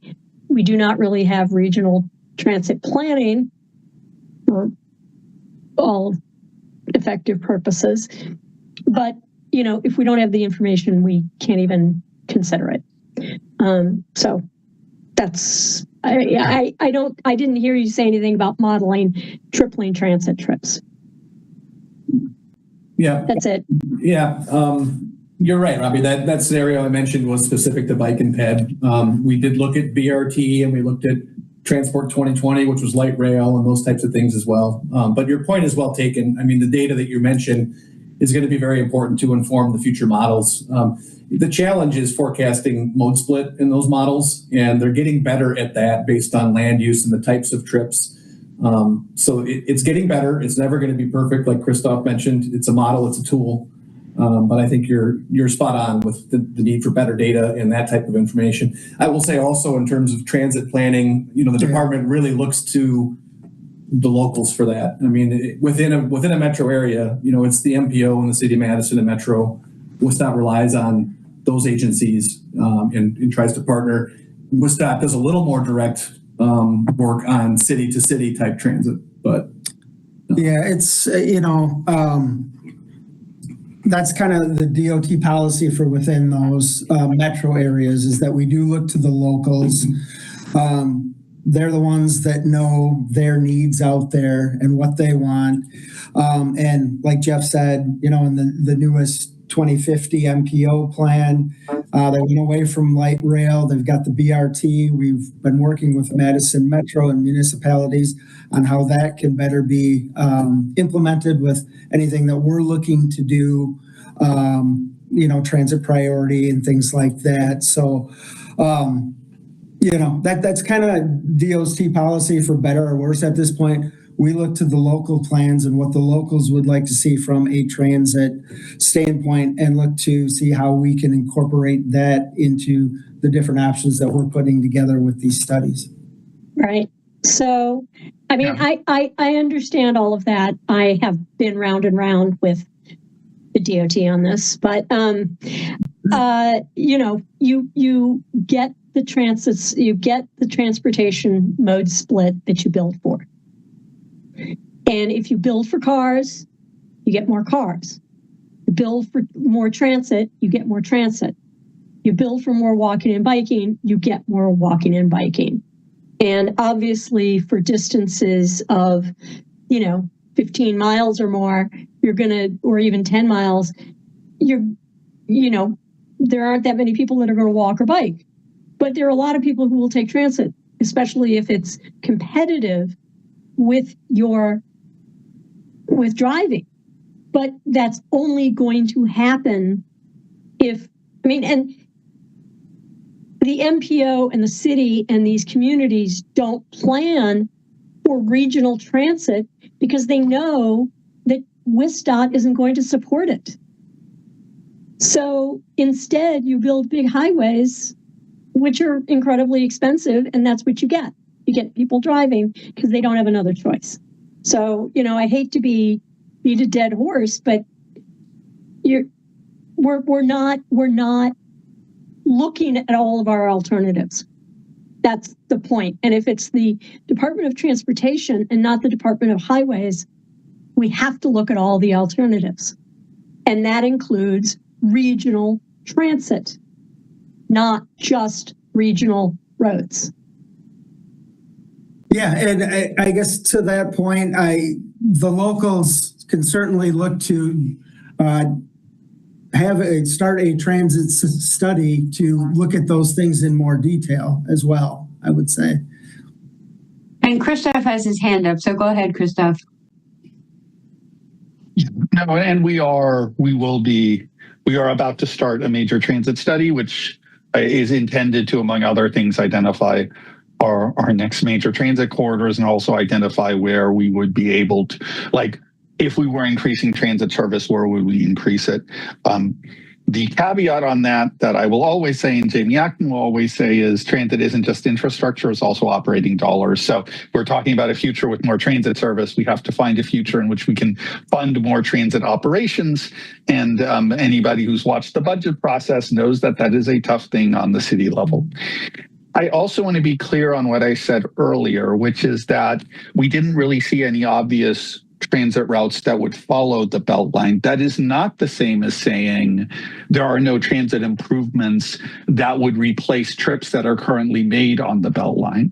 Because like I said, a lot of the Beltline trips are actually often shorter segments of radial trips, for example.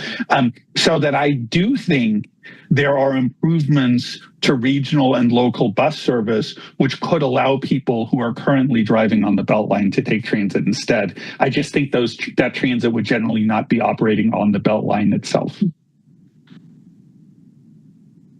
that all you had for now, Robbie? Yes, and I understand, okay. Christoph, I completely agree. I'm really directing most of this at WestDOT. Thanks. So I think that's all the questions. Now I'd like to focus back on discussion. We had some key questions Alder Martinez Rutherford, go ahead.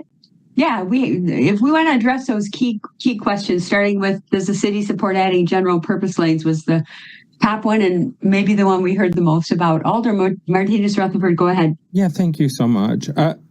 My biggest concern is displacements and how all of this is going to impact the most vulnerable and financially under-resourced neighbors and communities. And because it's right near a freeway, there's a pretty heavy concentration of people who are struggling just to make ends meet. I know that there's a pretty good compensation plan for buying houses and stuff like that, but it still doesn't take into consideration how our economy is going to change over the next few years. And by the time we get there, what does that look like?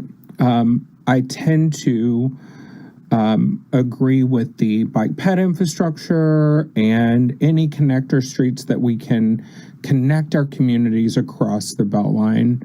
I'm not a big fan of expanding it. And as somebody who drives a car, I love a flex lane, don't get me wrong. But I also know the issues with that. And so anything going above what it's currently at, I'm concerned about how it's going to impact public health around those neighborhoods. And yeah, those are my biggest concerns. If we can keep it to a minimum of impacting neighbors and do our best to mitigate any harm environmentally and public health wise, and those individuals who are really struggling right now and I fear will continue to struggle. That's where I'm really sitting. So that is just my perspective, and thank you for listening. Thanks, Alder. Harold, go ahead. Yeah, thanks. Let me maybe start with a question. Are we looking to have some kind of resolution at the end of this? Are we just offering opinions? Like what's the desired outcome of this agenda item? And what are the next steps after? Sure. My impression, Christoph, was that this is review and feedback, because you indicated in the presentation that the city may offer a resolution, which if that's the case, it would likely come back to the TC for official comment. If that's not the case, I guess we could potentially, decide to draft some communication from the Transportation Commission to WSDOT. So we have different alternatives. What are you looking for from us tonight, Christoph? Our goal as from staff was general discussion and just generally get a feel of what people's concerns are, what people like, what people don't like, and also, as has happened already, what things we as a staff should dig further into. So our thinking had been that today was purely a discussion and not a resolution on the table, but obviously that's ultimately TC's decision, not ours, as to whether you make a motion. But it does feel like from discussion so far that there's a pretty high likelihood that there will want to be a resolution. And yes, like you said, I think a process for that would likely go through TC. That's very helpful. So, and staff has already thought about what that resolution looks like, but we don't have something to put on the table right now for discussion. But it sounds like you're thinking that a Common Council resolution would likely move forward, Christoph? So far, the read I'm getting is that there is interest in doing a Common Council resolution from at least some members of Common Council. Yeah. I'm sensing some strong feelings on the part of TC members, but we'll wait and see what everybody else thinks. I know I have some strong feelings about certain things as well. Is that all you had, Harold? Did you want to let us know your strong feelings? Sure, I'm happy to share my feelings. Yeah. And my informed opinions. I think I agree largely what Alder Martinez Rutherford has said. I'm very concerned about any expansion, be that a general purpose lane, be that a flex lane, be that weave structures, and be that greatly expanded interchange reconstructions, especially the Morona Road one, where I guess no more Home Depot. We're just talking about building affordable housing in that area, which was very controversial. And now we're looking at plans where now there might be a highway going straight through it. So maybe this obviates all that discussion that we had previously. So I'm concerned about the impacts on property tax revenue for the city. I'm concerned about the public health impacts, the climate impacts, as many of the commenters have pointed out, the costs that come as part of the construction to the city that go with all of these expansion options proposed. I also think that, yes, we have an environmental review process based on experience with other environmental review processes for other big road projects. I think sometimes they don't always capture all of the impacts accurately. I'm thinking, we have a Vision Zero policy at the city, and I know consistently some of the places where we have the most problems are at interchanges with the Beltline, and where we cannot make improvements, where it's horrible to walk and bike. And, maybe there aren't that many crashes there because people just don't dare to bike there, but instead get in their car and drive those 4 exits on the Beltline. The roadway and ped bike connections, that seems all good and seems pretty comprehensive to me as well. So I think studying all those is good. I think studying them as both what would it look like if it were a full connection that allows cars, buses, peds and bikes versus having smaller scale options as we currently have. There are already some connections where you can walk and bike, but you can't drive. So I think studying both versions explicitly and seeing what would the impacts be, what would the costs be for each of these options, and what is it worth it to build a full overpass when we can maybe just have a pedestrian and bike underpass. And I think that would be worthwhile.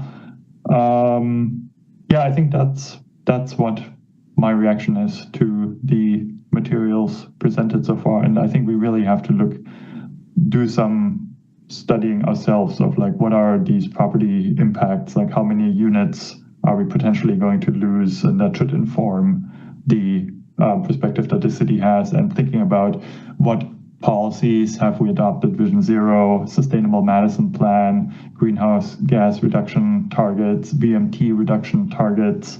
I think that I can't see any of those policies advocating for expanded Beltline facilities. But yeah, I think those policies need to guide our decision making. Thank you. Thanks, Harold. Alder Orkovich, go ahead. Yeah, thank you, Chair. I won't take up too much time. Most things have already been said. One thing that we haven't even talked about is that assuming that these models, the worst case model comes to fruition where we actually need an extra lane and we do that and the belt lane is close to capacity with an extra lane, all of those cars are either going to be coming into or out of the city. And that means that in addition to a highway expansion, we're going to need to be talking about updates to city streets. We're going to need to be talking about expanding Park Street or John Nolan in order to facilitate this additional traffic, because we're just going to be moving a bottleneck from one place to another. And if we don't do the highway expansion, then it's much less of an issue. And it gives us the flexibility to focus on those alternative transportation routes versus being forced to deal with just people driving cars. And I say this as someone who drives on the Beltline. And also I don't. Very surprised that the model shows that it needs an expansion. Thanks, Alder. Other comments? I personally, I'll take this opportunity since there's no hands up. Oh, Robbie, go ahead. I'll come after you then. Go ahead, Robbie.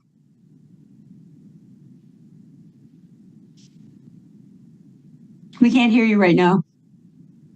I was sort of waiting because I already made, some comments via questions, but I do want to sort of give a little historic perspective. And that was that I remember when that Verona Road interchange was being built, I was on the long range transportation plan. I was chairing the long range transportation planning committee. And one of our goals was to have as little disruption to the surrounding land use as possible. I mean, we intentionally built it so that it would not take up a lot of land. And also, I made a big point of throwing a hissy fit at the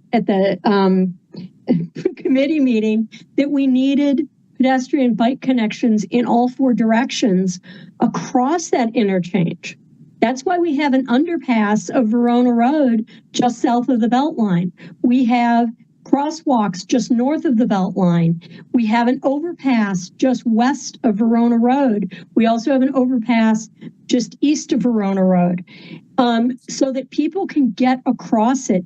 We intentionally made it small and multimodal.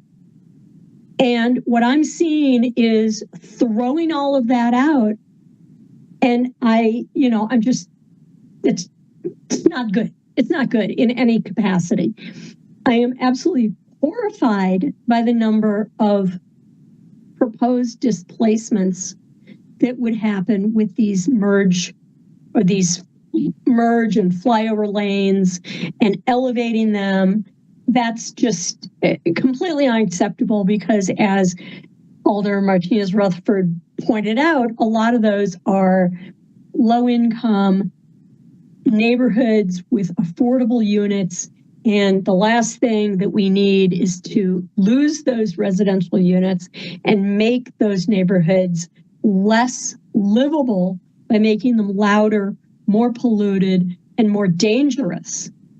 So that's horrifying, in my opinion. And one of the things that I do remember discussing during the Policy Advisory Committee was eliminating some of the entrance or exit ramps so that we didn't have so many merges and divergence so close together. But I don't see any of that in this plan or any proposal. I've been thinking about which ones would be eliminated. The ones that seem to be most dangerous are from Fish Hatchery Road over to John Nolan. And I don't know which one of those you get rid of, but that is incredibly dangerous. So, Park Street, Rimrock, I don't know. But I don't see any proposal to eliminate any of those entrance or exit ramps. And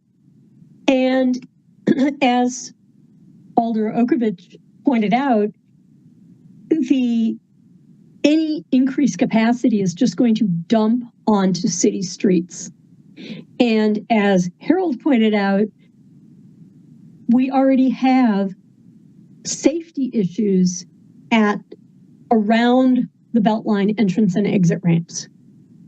I mean, you know, untold numbers of people have said, I'm afraid to try and cross the Beltline on pick your poison, Gammond Road, Whitney Way, even sometimes Highway. All of these can be very dangerous because of people coming on and off the Beltline and not looking for people who are not in cars. So we do not need to make these locations any worse. We heard from, not at this meeting, but in casual discussions, I heard from someone who works with high school kids at Memorial High School, and how the kids are just constantly complaining about how bad Gammond Road is. And some of those kids are coming from the other side of the Beltline. How do they get to Memorial High School? They have to cross those interchanges. I mean, these are not isolated problems. They all come together when this traffic gets onto local streets and makes it worse. So, you know, if I could wave my magic wand, I would add most of the connections across the Beltline, and perhaps the ones that go along the Beltline for either pedestrians or bicyclists, possibly some for drivers so that they don't have to get on the Beltline in order to just cross the Beltline, which is what's happening. We need better connections that do not interact with the Beltline at all and give people those connections.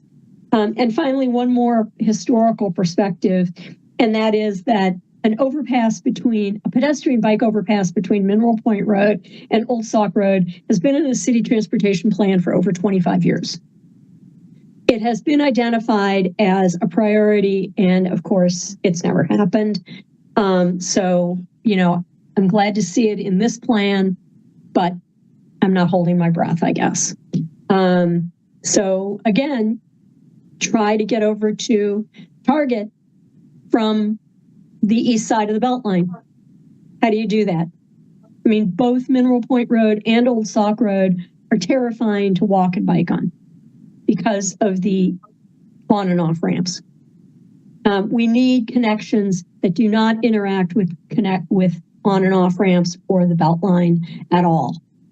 We need them for drivers, we need them for pedestrians, we need them for bicyclists, and of course, transit users are also pedestrians as well. So, you know, expanding the Beltline is not, it's not going to help because it's going to fill up, as everybody has pointed out, and it's going to make public health worse. It's going to make safety worse.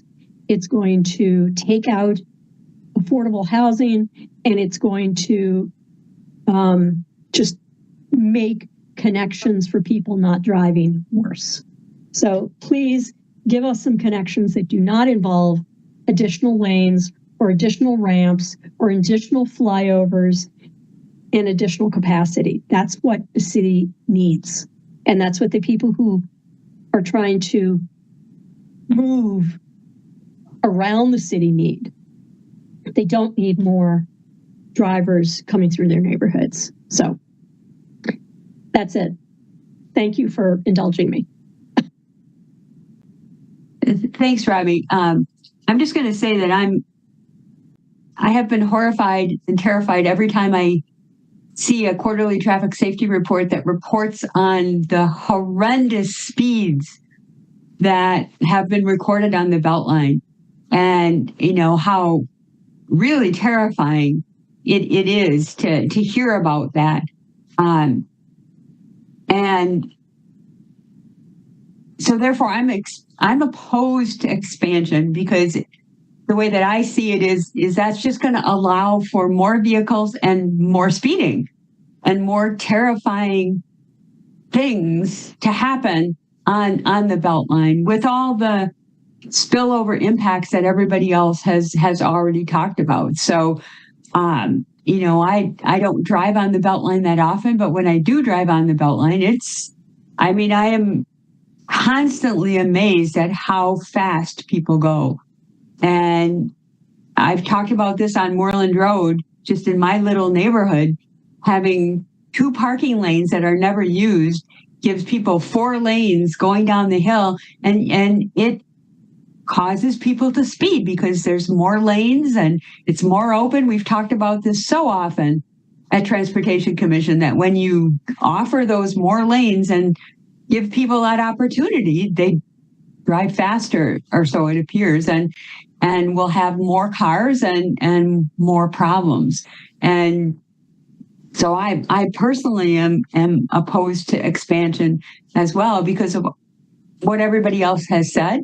But I think it's important for us to hear from everybody, so that Christoph knows what people think about these key questions. So other thoughts from people? Anybody else?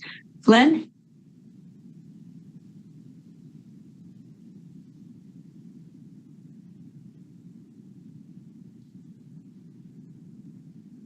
There we go. I appreciate everything that everyone said. I'm not going to repeat anything. One item that has not been mentioned is the Nine Springs E-Way. And I'm wondering what the impacts are on that in particular, because I did hear that it would have some impact, but that in particular has got to be protected. It's the gills of our city. It's what keeps our city from flooding.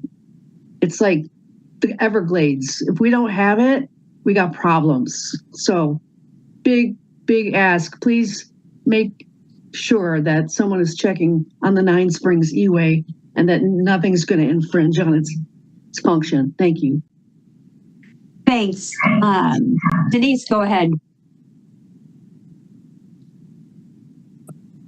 Yeah, thanks, Ann. I don't have any new things to share, but just this conversation and the considerations of expanding the Beltline and, you know, these the whole restructuring of it just feels like it's so in opposition to all the work that we've done to evaluate policy and create procedures that allow for greater diversity of how people get from here to there.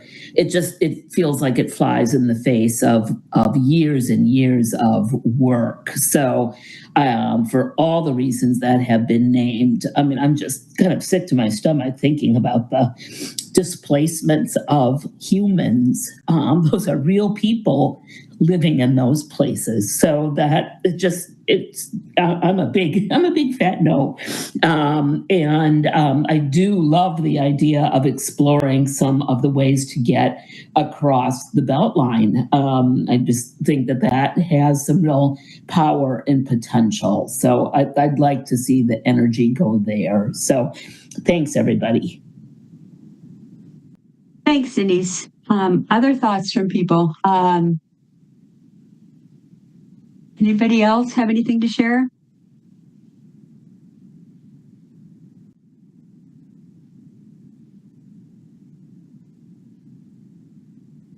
Okay, Christoph, you've heard a lot from a lot of people.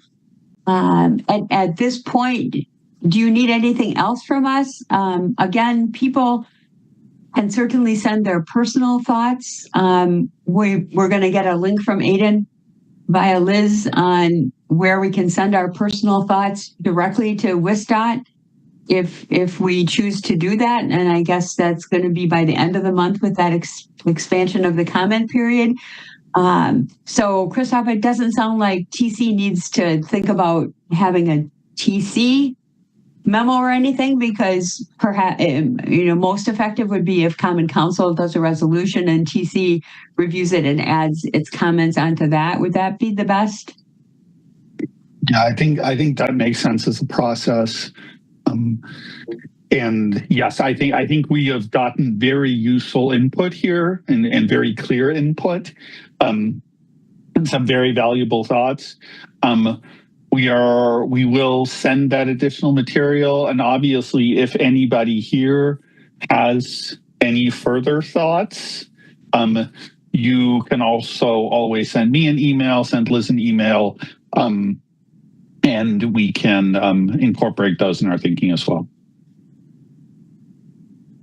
Okay. Other comments or questions at this point before we move on to the next item on the agenda? I have to find my agenda here.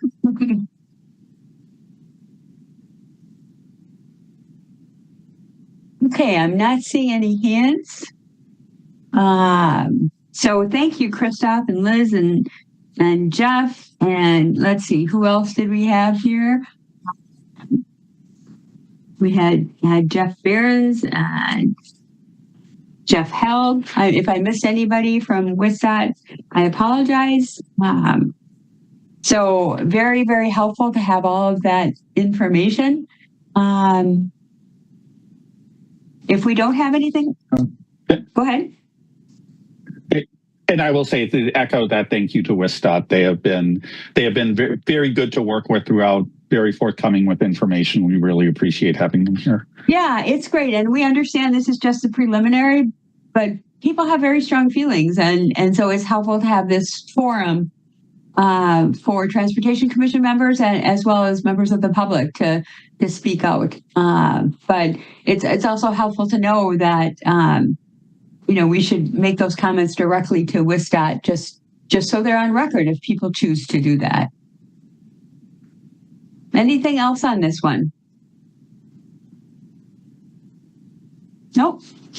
Okay. Item 5 is actually withdrawn because we learned with the holidays, we had a little bit of a delay in getting some information from people. We learned that this does actually not need TC review. So we don't have anything before us on the Perry Street Connection to review.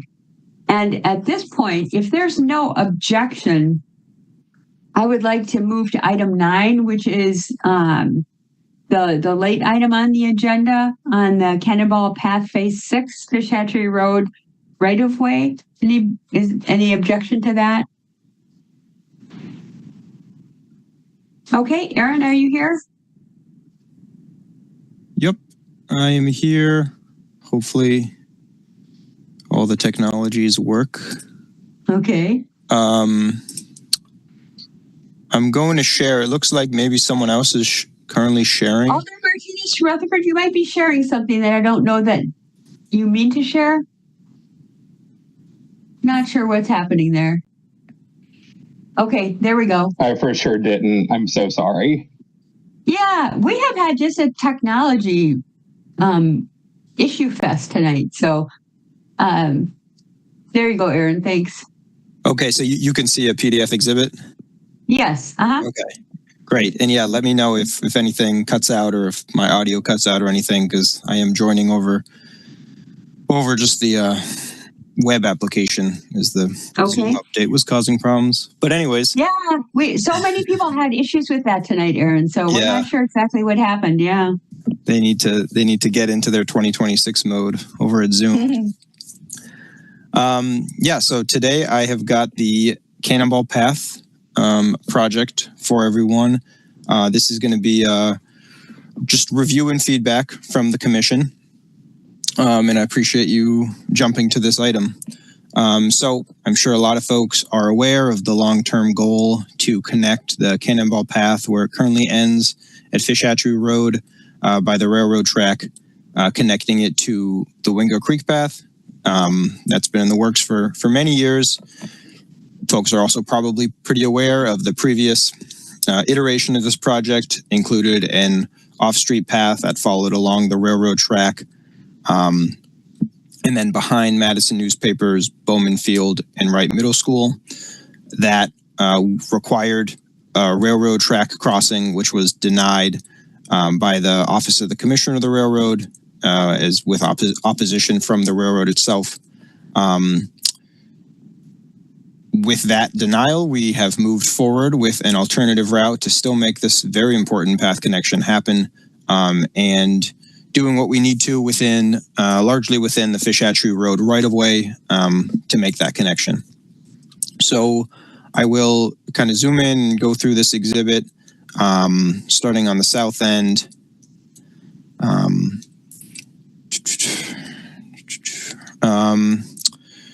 So where the Cannonball Path currently ends at Fish Hatchery Road, we are proposing to extend the path off-street, curb-separated side path on initially on the west side of Fish Hatchery Road. This will require, because it is tight space and we largely don't have easement or eminent domain rights, we are going to be shifting the curb out on that west side, absorbing the on-street bike lane, the southbound on-street bike lane, which would be removed in lieu of the off-street shared use path. And so the first section here, I'll mention, with the OCR's order, they also ordered us to remove the RFB, the flashing beacon that currently serves the crossing of the Cannonball Path across Fish Hatchery, removing it because of its close vicinity to the railroad track. And so we are proposing to take that out with this project, replaced with the facility that we're putting in. The island itself there would remain, but the curb ramp openings would be removed, as well as the beacon items itself. So the right away, it's a little bit of a tight spot, and I do apologize. Zooming in on a big exhibit doesn't look the best, but shifting the curb out and then staying within the right of way as we cross the waste management site at 2200 Fish Hatchery Road. We worked with waste management on trying to secure an easement, and unfortunately that was not able to happen. We were looking to initially widen on the backside of the sidewalk in order to leave some more space there in the terrace and the driveway apron. Given the state of the eminent domain laws that I'm sure everyone's familiar with, we couldn't force anything, and so we are moving forward with moving out the curb and keeping the path within the right of way. So back of path would extend, would match with the back of sidewalk. So the path itself will be 10 foot wide in this stretch, crossing the waste management site. And then at 2120 Fish Hatchery Road, this is an opportunity to do something a little more spacious. This is a city-owned property. It's a former Town of Madison municipal building that's going to be redeveloped in the future years, in the next 2 to 3 years, into a new police station. Currently, it's a temporary fire station. And because of that redevelopment, we're able to, and it's a city property, we're able to widen the path on the backside. So maintaining a 10 foot wide path here, and then including the curb shift to keep things consistent on this block, we'll have a pretty spacious 8 foot wide terrace in this stretch. And I'll be working with this redevelopment as it kind of enters the planning and design probably pretty soon in 2026. I'll mention I don't have any driveway crossings shown of this site. I don't know that for sure. There won't be any driveways exiting or entering off of Fish Hatchery. That's still to be decided. What I have been told is that likely the access will be off of Martin Street. So it's possible that we wouldn't have any driveway crossings there, which would be beneficial for the path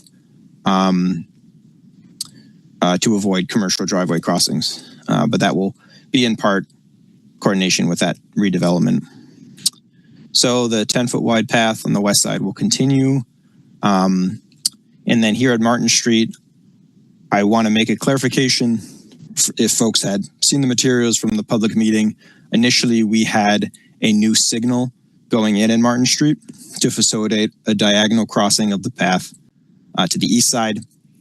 Due to complications with the driveways on the east side of Fish Hatchery, working with the property owners and also doing some more review, traffic engineering, doing some more review, we've decided that a signal at Carver Street makes a lot more sense and just fits in easier. And so we're moving forward with that, and that requires the path to stay on the west side of Fish Hatchery Road. So we'll be continuing the situation of bumping out the curb, absorbing that southbound bike lane, and then fitting in the path. So at Martin Street, right now I'm showing a raised crossing across Martin. Again, I want to confirm this with the police station redevelopment to make sure it works with their needs. But that's something we'll be looking at including. And then as we go north of Martin Street, it's a little bit tighter here because we don't have any easement on the backside of the sidewalk. So fitting that in is going to require a 9-foot shared use path and then a 4-foot terrace in this stretch. And then there are going to be 2 commercial driveway crossings on this block. One is the gas station, which understandably is certainly not the most ideal commercial driveway crossing. However, this one, I think compared to some others, you know, we have these in the city. There is some separation between the driveway, the parking lot of the gas station and the path. There's some landscaping there today and a little bit of curb, which provides some good offset. And there's only one driveway crossing on Fish Hatchery, better than 2 as there often are with gas stations. So we'll have a driveway crossing here and then another soon after to some apartments, continuing with a 9-foot wide path and 4-foot terrace up to Carver Street, where a new signal will be added. This will facilitate that diagonal crossing. Carver Street, when we looked at it more, you know, the driveway on the east side leading to Madison Newspapers lines up perfectly with the center of Carver Street, so we don't have any sort of offset weird signal timing that would just delay everyone more. We already have left turn bays. It's just going to be a lot smoother. And looking at it, a signal at Carver kind of fit in with the general area serving the neighborhood on the west side more effectively than one in Martin Street would have. And another plus is it's just farther away from the railroad track, avoiding any sort of like preemption entanglement with the railroad in the future. So moving forward with the Carver Street diagonal crossing, maintaining the south side ped crossing that exists today. Obviously no sidewalk today on the Arboretum side, west side of Fish Hatchery, north of here. And then as we move north of Carver, we are along Madison Newspaper site, and we actually already have an existing bike ped easement from Madison Newspapers, which will allow us to keep the curb in place on this side and widen onto the back side of that sidewalk. It is tight, and there are trees and landscaping, private trees through here. So we're looking at mostly a 9-foot wide shared use path. In some places, it might narrow to 8 for tree impacts. I'll be looking into as I get further into the design, and maintaining the existing 4-foot grass terrace in this stretch. You know, big picture, I'll just say that the northbound on-street bike lane on Fish Hatchery will remain intact. There wouldn't be any moving on or off street. And then the southbound on-street bike lane would fully be removed all the way from Carver to the Cannonball path. And I didn't mention it at the beginning, but I do want to point out just a small ramp to allow for users on the path going southbound to continue south down Fish Hatchery. And then I will continue north. So this facility will make use of the existing 8-foot wide concrete sidewalk along Bowman Park and Wright Middle School. A wide grass terrace here, not planning any widening of this section. The sidewalk largely is in good shape, but certainly in the future that could be widened out as the needs, as the condition requires it. But for now, leaving that 8-foot wide concrete sidewalk. Some spot replacements will be needed, but leaving it on the full stretch.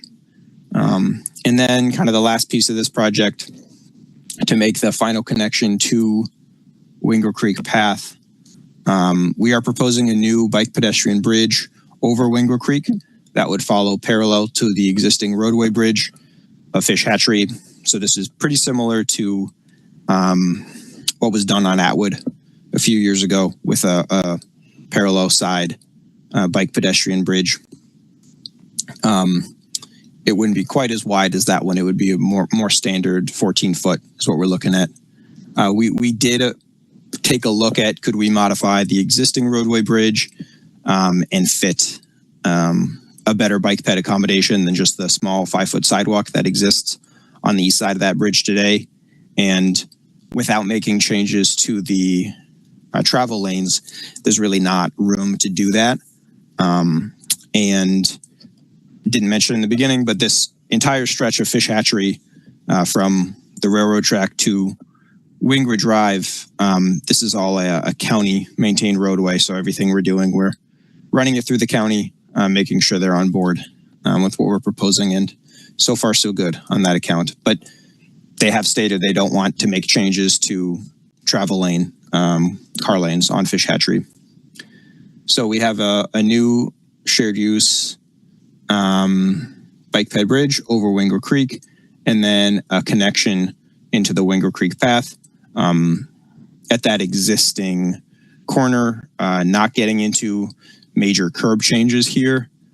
There is right now in our tip map a resurfacing project planned for Fish Hatchery from Wingra Drive to the north. So at that time, it would be the optimum time to take a look at changes to this intersection. This project doesn't have the funds to fully make big changes into that intersection, but we can still tie into the Wingo Creek path, and it's a little tight, but have room for a radius to continue either way on Wingo Creek, and potentially a slightly better queuing area in that corner than what exists today. One other thing I forgot to mention, there is some existing pedestrian level lighting along the existing wide concrete sidewalk along the middle school in Bowman Park. It's an older style. It's not doing a lot in terms of lighting, so we're going to replace that with kind of a standard path lighting along that stretch. But that's just essentially along Bowman Field and Wright Middle School. That is pretty much the nuts and bolts for this project. We are looking to bid it this spring with construction summer and fall 2026. I'll mention, as I did at the PIM, the lead times for the prefab steel truss bridges can be a bit long or a little bit variable. So it's possible that the bridge over Wingo Creek wouldn't be able to be set this year and would have to get set likely in spring 2027. But we could do everything else and set up for that bridge to be built early in the spring of 2027. And the existing on-street bike lane on Fish Hatchery, sidewalk on the bridge would exist before that bridge. And then there is also a small, narrow, but nice that it exists, pedestrian bridge over Wingo Creek a little bit to the east. That would be an option before the wider bridge is set. And yeah, I think that pretty much sums up this project. Again, just looking for a review and feedback from the commission. Thanks, Aaron. Comments or questions? Alder Okovich, go ahead. Yeah, thank you, Chair. And thank you, Aaron. This overall looks pretty good to me. For the bike crossing at Carver Street, is that going to be pretty similar to what's at Livingston and Willie? Do you mean Blount and Willie? Yes, I do. Okay. Yes, it would be pretty similar to that. Also similar to like Cottage Grove and Dempsey. Okay. That's it. Thanks, Alder. Harold, go ahead. Thanks, Jack. Thanks, Aaron. Couple pieces of feedback and questions. Let's maybe start with choosing Carver rather than Martin. I guess you mentioned the gas station as being one of the downsides where, gas stations are never a great place to have a two-way bike path crossing, but I guess the downsides of having the Martin Street crossing outweigh this. Or let me maybe ask a specific question, like what exactly was the issue with having the crossing at Martin Street? Yeah, so I'll start and then I'll also let Jerry Shippa, who's on the call, chime in.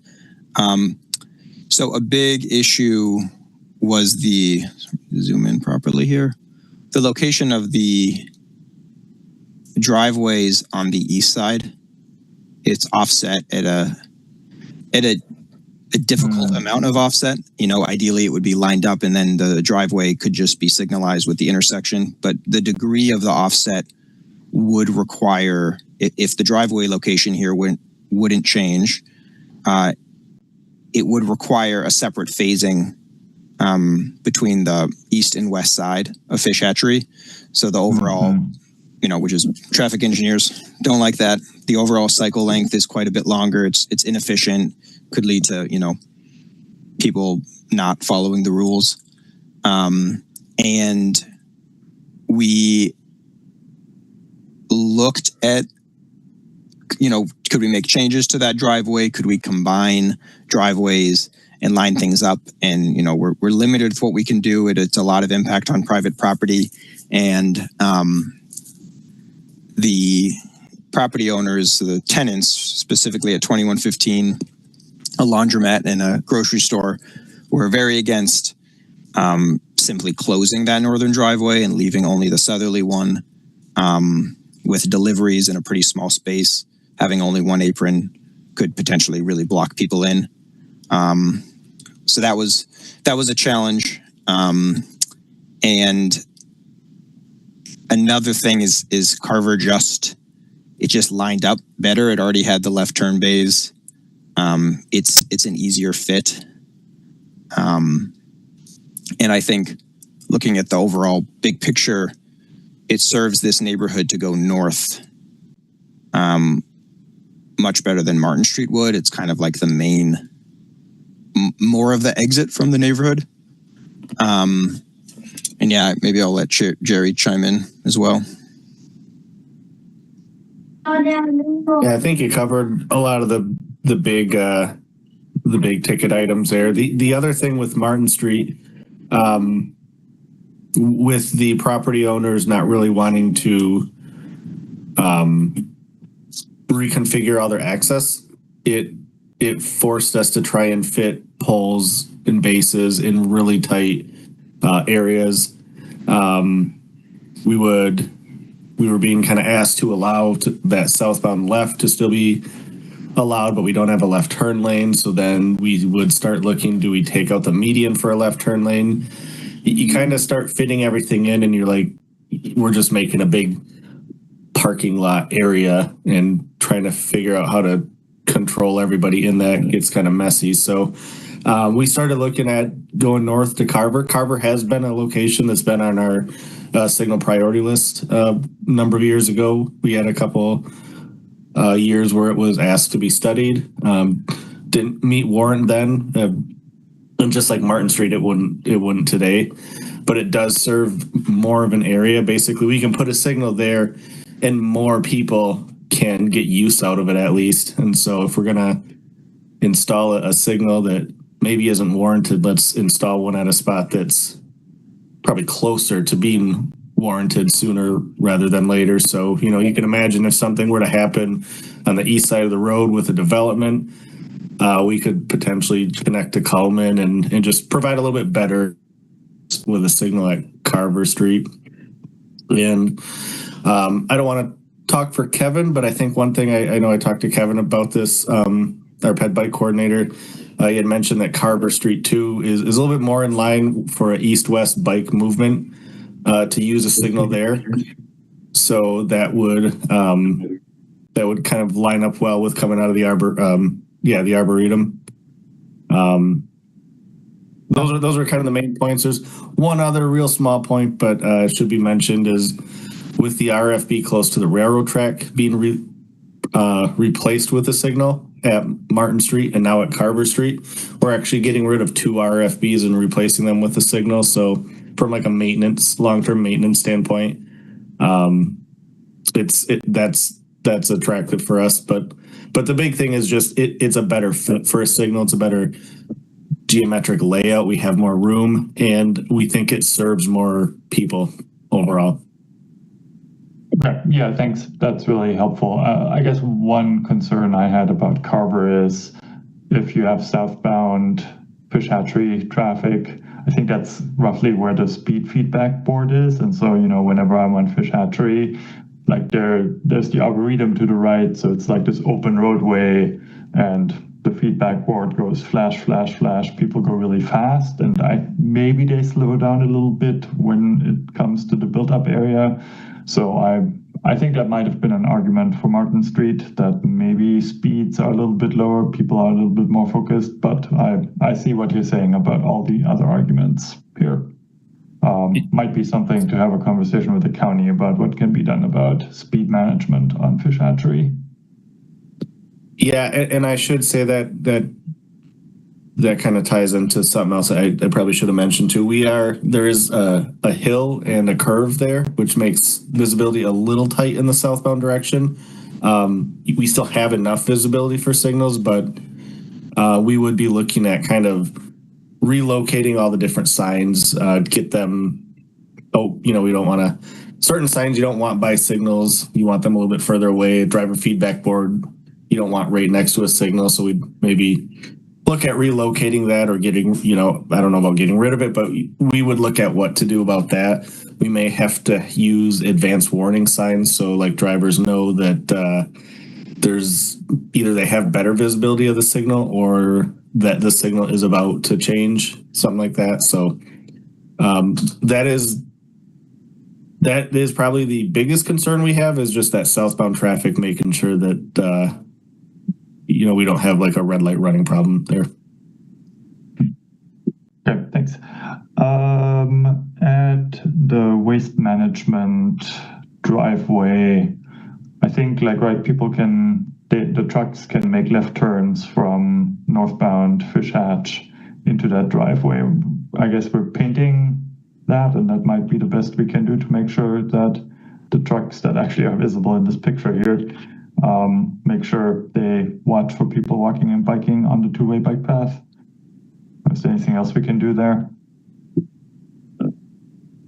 Yeah, besides markings, there's nothing too significant. I think it's relatively open and straight and flat here, so vehicles should be aware of people on the side path.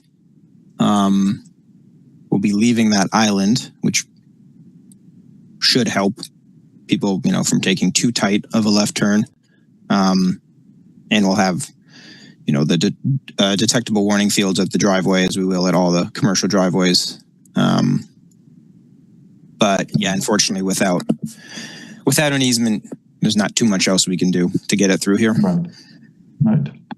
And then in this area, you mentioned the slip ramp for people who go southbound on the new path and continue on Fish Hatchery.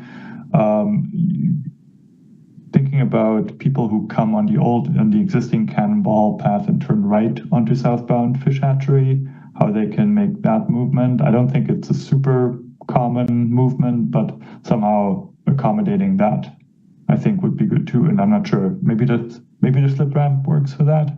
I'm not sure. No, that's a good point. I can definitely take a look at that, potentially a little bit more hardscape could help facilitate that. It's certainly an awkward movement. Right, it's kind of a one today. Yeah. Then given the potential delay with the new bridge over Wingra Creek, maybe it's worth talking to the county if I get that they don't want to change travel lanes in the longer term, but maybe they would be open to a temporary two-way bike lane on the existing roadway, like taking one of the travel lanes, turning it, we put down some barrels or Jersey barriers while we wait for the bridge to be installed. We'll see what they say. I think it's worth asking.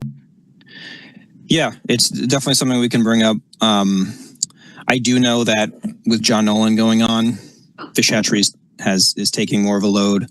So given that I think these are overlapping, it may be a tough sell taking a lane there, but something we can at least ask. Can't hurt asking. And then finally, this goes beyond this project. With the new plans, right, one of the big benefits of the original plan was that Ridgewood would have been connected to the new path. So that neighborhood, Catalpa, Ridgewood. What's the longer term plan for making that connection? Yeah, to the neighborhood on the south side of the railroad track. Right. Yeah. That's a good question. I'd maybe have to rely on Kevin Licky a little bit with TE, who I don't think he's here. I don't see him on, Aaron. Mm-hmm. I would say, as redevelopment happens, the original plan could certainly come to be down the line. In terms of getting a crossing to the south side there, crossing the railroad track, I think is always going to be tough to get that through. So anything would probably have to use the existing street network, Catalpa Road, over to Park Street. I'd check with Kevin on future plans there. Yeah, I think just not losing track of it, because that was what residents were excited about, and there is, maybe one smaller possibility is where there is that informal path that goes alongside the railroad tracks, and maybe that could be formalized without crossing it, so that people can at least walk over to Fish Hatchery without walking through the mud or taking that long detour through Catalpa. Okay, that's all I had. I'm excited to see this project finally happening, even though if it's not the project that originally was going to be. So thanks. Thanks, Harold. Robbie, go ahead.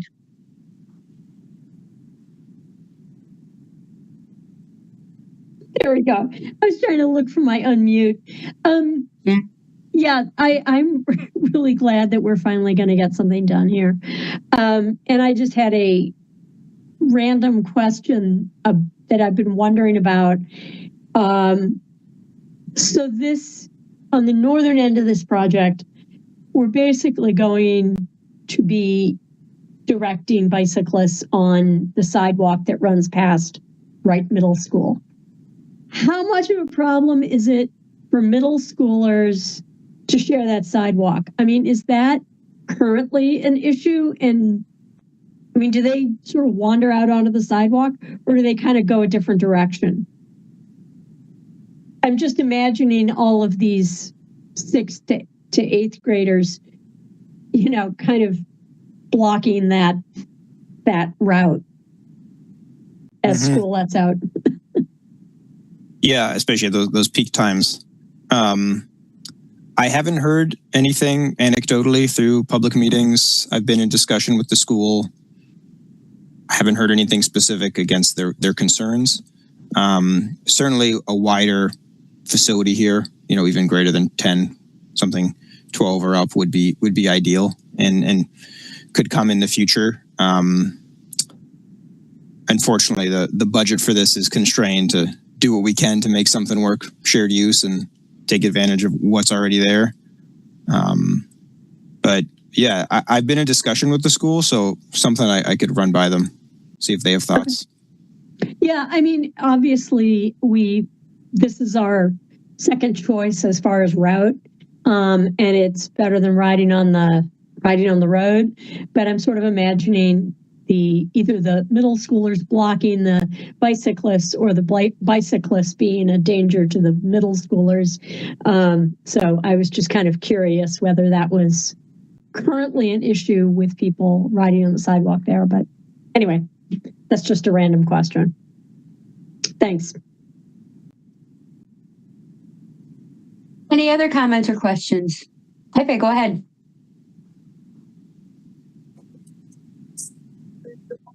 Thanks, Aaron, for the presentation. And well, I know we're talking about this specific project right now as another option, and it does excite me, the fact that we're moving forward. But I can't just not say anything about the big loss of crossing to Catalpa Road. I think that's a big bummer that we're losing the connection to that neighborhood. I live close to that neighborhood. I use that intersection a lot. I see a lot of people crossing there and getting out of that neighborhood, connecting with the Cannonball Path for different purposes, maybe not necessarily for transportation, but a lot of people just for recreation and mental health. So I just wanted to stress out the fact that we should look at solving that in the short term and addressing that connection. Because I'm understanding that we're getting that RFB off of there. Are we keeping the crossing at least, or are we getting rid of the crossing too? Right now, the plan is to remove the crossing. Without the RFB, it's really not a very safe crossing, just mid-block, not at an intersection. So we'd be removing the current curb ramps along with the signal or the beacon. Okay. Yeah, it's not my intention here to beat the dead horse, but I feel like that's a big loss. It's a loss in culture change. It's a loss in connectivity. I mean, a lot of people that drive through there already expect people turning on that light. I personally have experienced people being very good at respecting pedestrians and cyclists crossing there. So there's a lot of training that happens in people's mindset that I feel like was already in place, and we're at risk of losing that. So yeah, that's just, in my opinion, it's just a big loss as part of this, as a side effect of this project. So again, I would stress out to staff too, and I know we don't have the pet bike administrator here, but yeah, something that we can move forward soon, or just attach it as an important concern for this project, just to solve the connectivity issue and the safety issue for not losing connection to that neighborhood there. Yeah, I'll certainly relay all this to Kevin as well as other staff. I appreciate that, Aaron. And then connected to what Robbie was just mentioning of the potential, risk or conflict with middle schoolers walking there. And kind of in my head, would you mind reminding me, or maybe, I don't know if you're aware of the whole project, but I know that the plan A was set aside because of the rejection we got from Railroad. But I understand that the Railroad part of it was only going to be a section. And then the other section of the path was going to be kind of in paper property and also school property, or behind the park in Bowman Park, like the original connection. I'm wondering why we're getting rid of that part of the path right away and just relaying 100% on fish hatchery instead of maybe doing a hybrid version where, yes, we have to stay on fish hatchery next to the Cannonball Path connection, but then very soon after that, we, let's say on Coleman Street, we kind of like take Coleman in and then go behind those properties as an option to connect on the Winger Path, more on the inside area to, I feel like, again, like I use the path for transportation, but I feel like the vast majority of people use the path more for mental health purposes or recreation or, just getting a break. So the fact that you have to walk, run, or bike next to a street that has a perception of being risky or unsafe and loud, like fish hatchery, as opposed to having an alternative where is it more of a secluded path? Yeah, what are your thoughts on that? Was that considered when you were thinking about this project, or what are the pros and cons or reasons why we couldn't do that? Yeah, that's a great question. So let me just kind of clarify what initially moved us to the fish hatchery route. We were going to stay along the railroad track in a corridor that the city owns, and then we weren't ever going to be in the railroad corridor, but we were going to cross this spur that runs north-south to Madison Newspaper. And although it's not in railroad land, as I've learned, the OCR and the railroad has ownership and input on any sort of crossing of even an industry spur, even if it's not their land. So they have the ability to deny that crossing, and that's what I guess killed that first route. So even if we made a connection at Coleman, in order to go north, you'd still have to cross that one leg. Certainly, well, I'll mention in the future, if Madison Newspaper were to change or redevelop, that industry spur would likely go away, and that would open up potential in this area.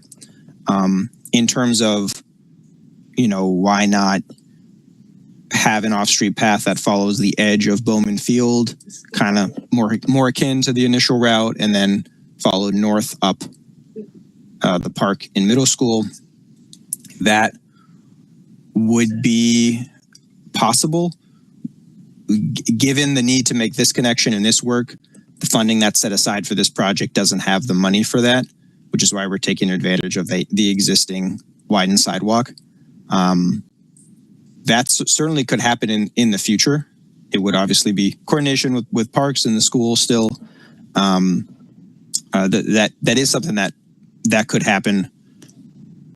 However, we are trying to make this connection work now, and given the situation and the funds available, building a bridge closer to Fish Hatchery Road is saying, this is the spot to cross Wingo Creek comfortably and safely as a biker pedestrian. And that's, I guess, not a full answer, but given the funding and the cost it takes to make this connection, basically from the railroad track to Carver Street, we don't have the ability to make that additional route, which would be great to have both options. And I do think changes will come to the area, and one day that is a possibility. But we see this as kind of the most feasible to make this connection now. Yeah, I understand that, Aaron. Thanks so much for going out of the way to kind of explain the reasoning behind that. And just in terms of budget, I mean, in the original plan, the budget was there for building all that additional path. So if I understand right, we're using that same budget to build a new bridge, right? Is that the main reason why the budget would not be enough for building the path around it? Right. We're using there was budget, of course, originally estimated in dollars 8 years ago, and that those dollars have changed value. But the budget from the original route has been shifted over to the street changes, and it is substantial to be shifting curb, redoing portions of roadway, doing that side path. It eats up the budget pretty quickly when you make those curb changes, especially. I'm not as privy to all of the budgeting behind the scenes, but the current route that we're showing today exceeds the funding we had from the previous alternative, and we're making it work, moving some money around to get this project through still. Okay, thanks so much. Thanks very much, Pepe. Anybody else have any comments for Aaron or Jerry or questions? Okay, Aaron, do you have what you need then? I think so. Yeah, I appreciate the comments and the discussion. Okay. We appreciate all the hard work. This has been a tough one, I know. So thanks for bringing it to us. Yang, did you have a comment?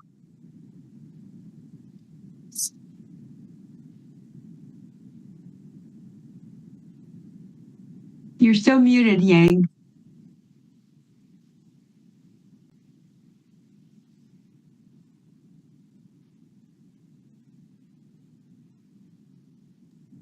Sorry, I have a technology issue as well. So the button just does not respond tonight. I don't know what's happening. But I just want to thank the commission for the input on this. As discussed with many of you, this is definitely not the first choice that we had in our mind, but really trying to make something feasible and possible to move forward. I want to follow up on the discussion that Pepe brought up on the existing crossing at the railroad, whether to close it or not. I think I agree with Aaron that it's going to be really hard to keep it. But as you speak, Jerry and I are having some discussion offline by email. I think we're going to look at some other alternatives, such as maybe creating another crossing nearby, near the transit stop just south from here. So I think that I agree with Pepe. That's important connection to the neighborhood. It serves as a transit stop. So we'll look into other possible options, even with the removal of the crossing at the railroad, but maybe creating something else nearby. So, thank you. I really appreciate that. Thanks, Yang. Anybody else have any other comments? Okay, thanks so much, Aaron and Jerry and Yang and everybody. Hopefully this helps keep it on track from a timing standpoint. So thanks so much. Okay, we move on to back up to item number 6, crossover reports from other BCCs. Anybody have anything to report tonight? No? Okay. Announcements by the chair. I just wanted to highlight, Aiden sent out a schedule of the 2026 TC meetings last Friday. We had received a number of requests from people for that. So thought that might be helpful for you to have, but Aiden also plans to send out, he had sent placeholder calendar invitations for the TC meetings in January, and he is going to send out placeholder invitations for the rest of the meetings, hopefully this week, depending on his schedule, so that they'll be on your calendar, because that's obviously really helpful to everybody for planning as we move forward. So I just wanted to let you know about that. And then future agenda items, we have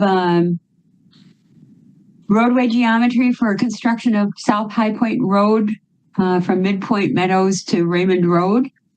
On the agenda, that's being referred from the Common Council. Potentially Metro Transit fare tariff, but that may well be delayed. Annual review of the city's compliance with PRORAG is tentatively on that. We haven't talked to Chris and Rebecca about that yet. Education and outreach on Right on Red. Or hopefully that will be ready. And also annual crash facts report and follow from the previous years. And potentially Johnson Street occupancy permits, but that may or may not need to come. So that's what we have at this point. And we'll see what else we have referred from the council and what else other people, staff members, have to bring forward. Is there anything? There is, as you can see, we have the topics recommended by TC members, and the update on the Madison Beltline Pell was on our list from a while ago.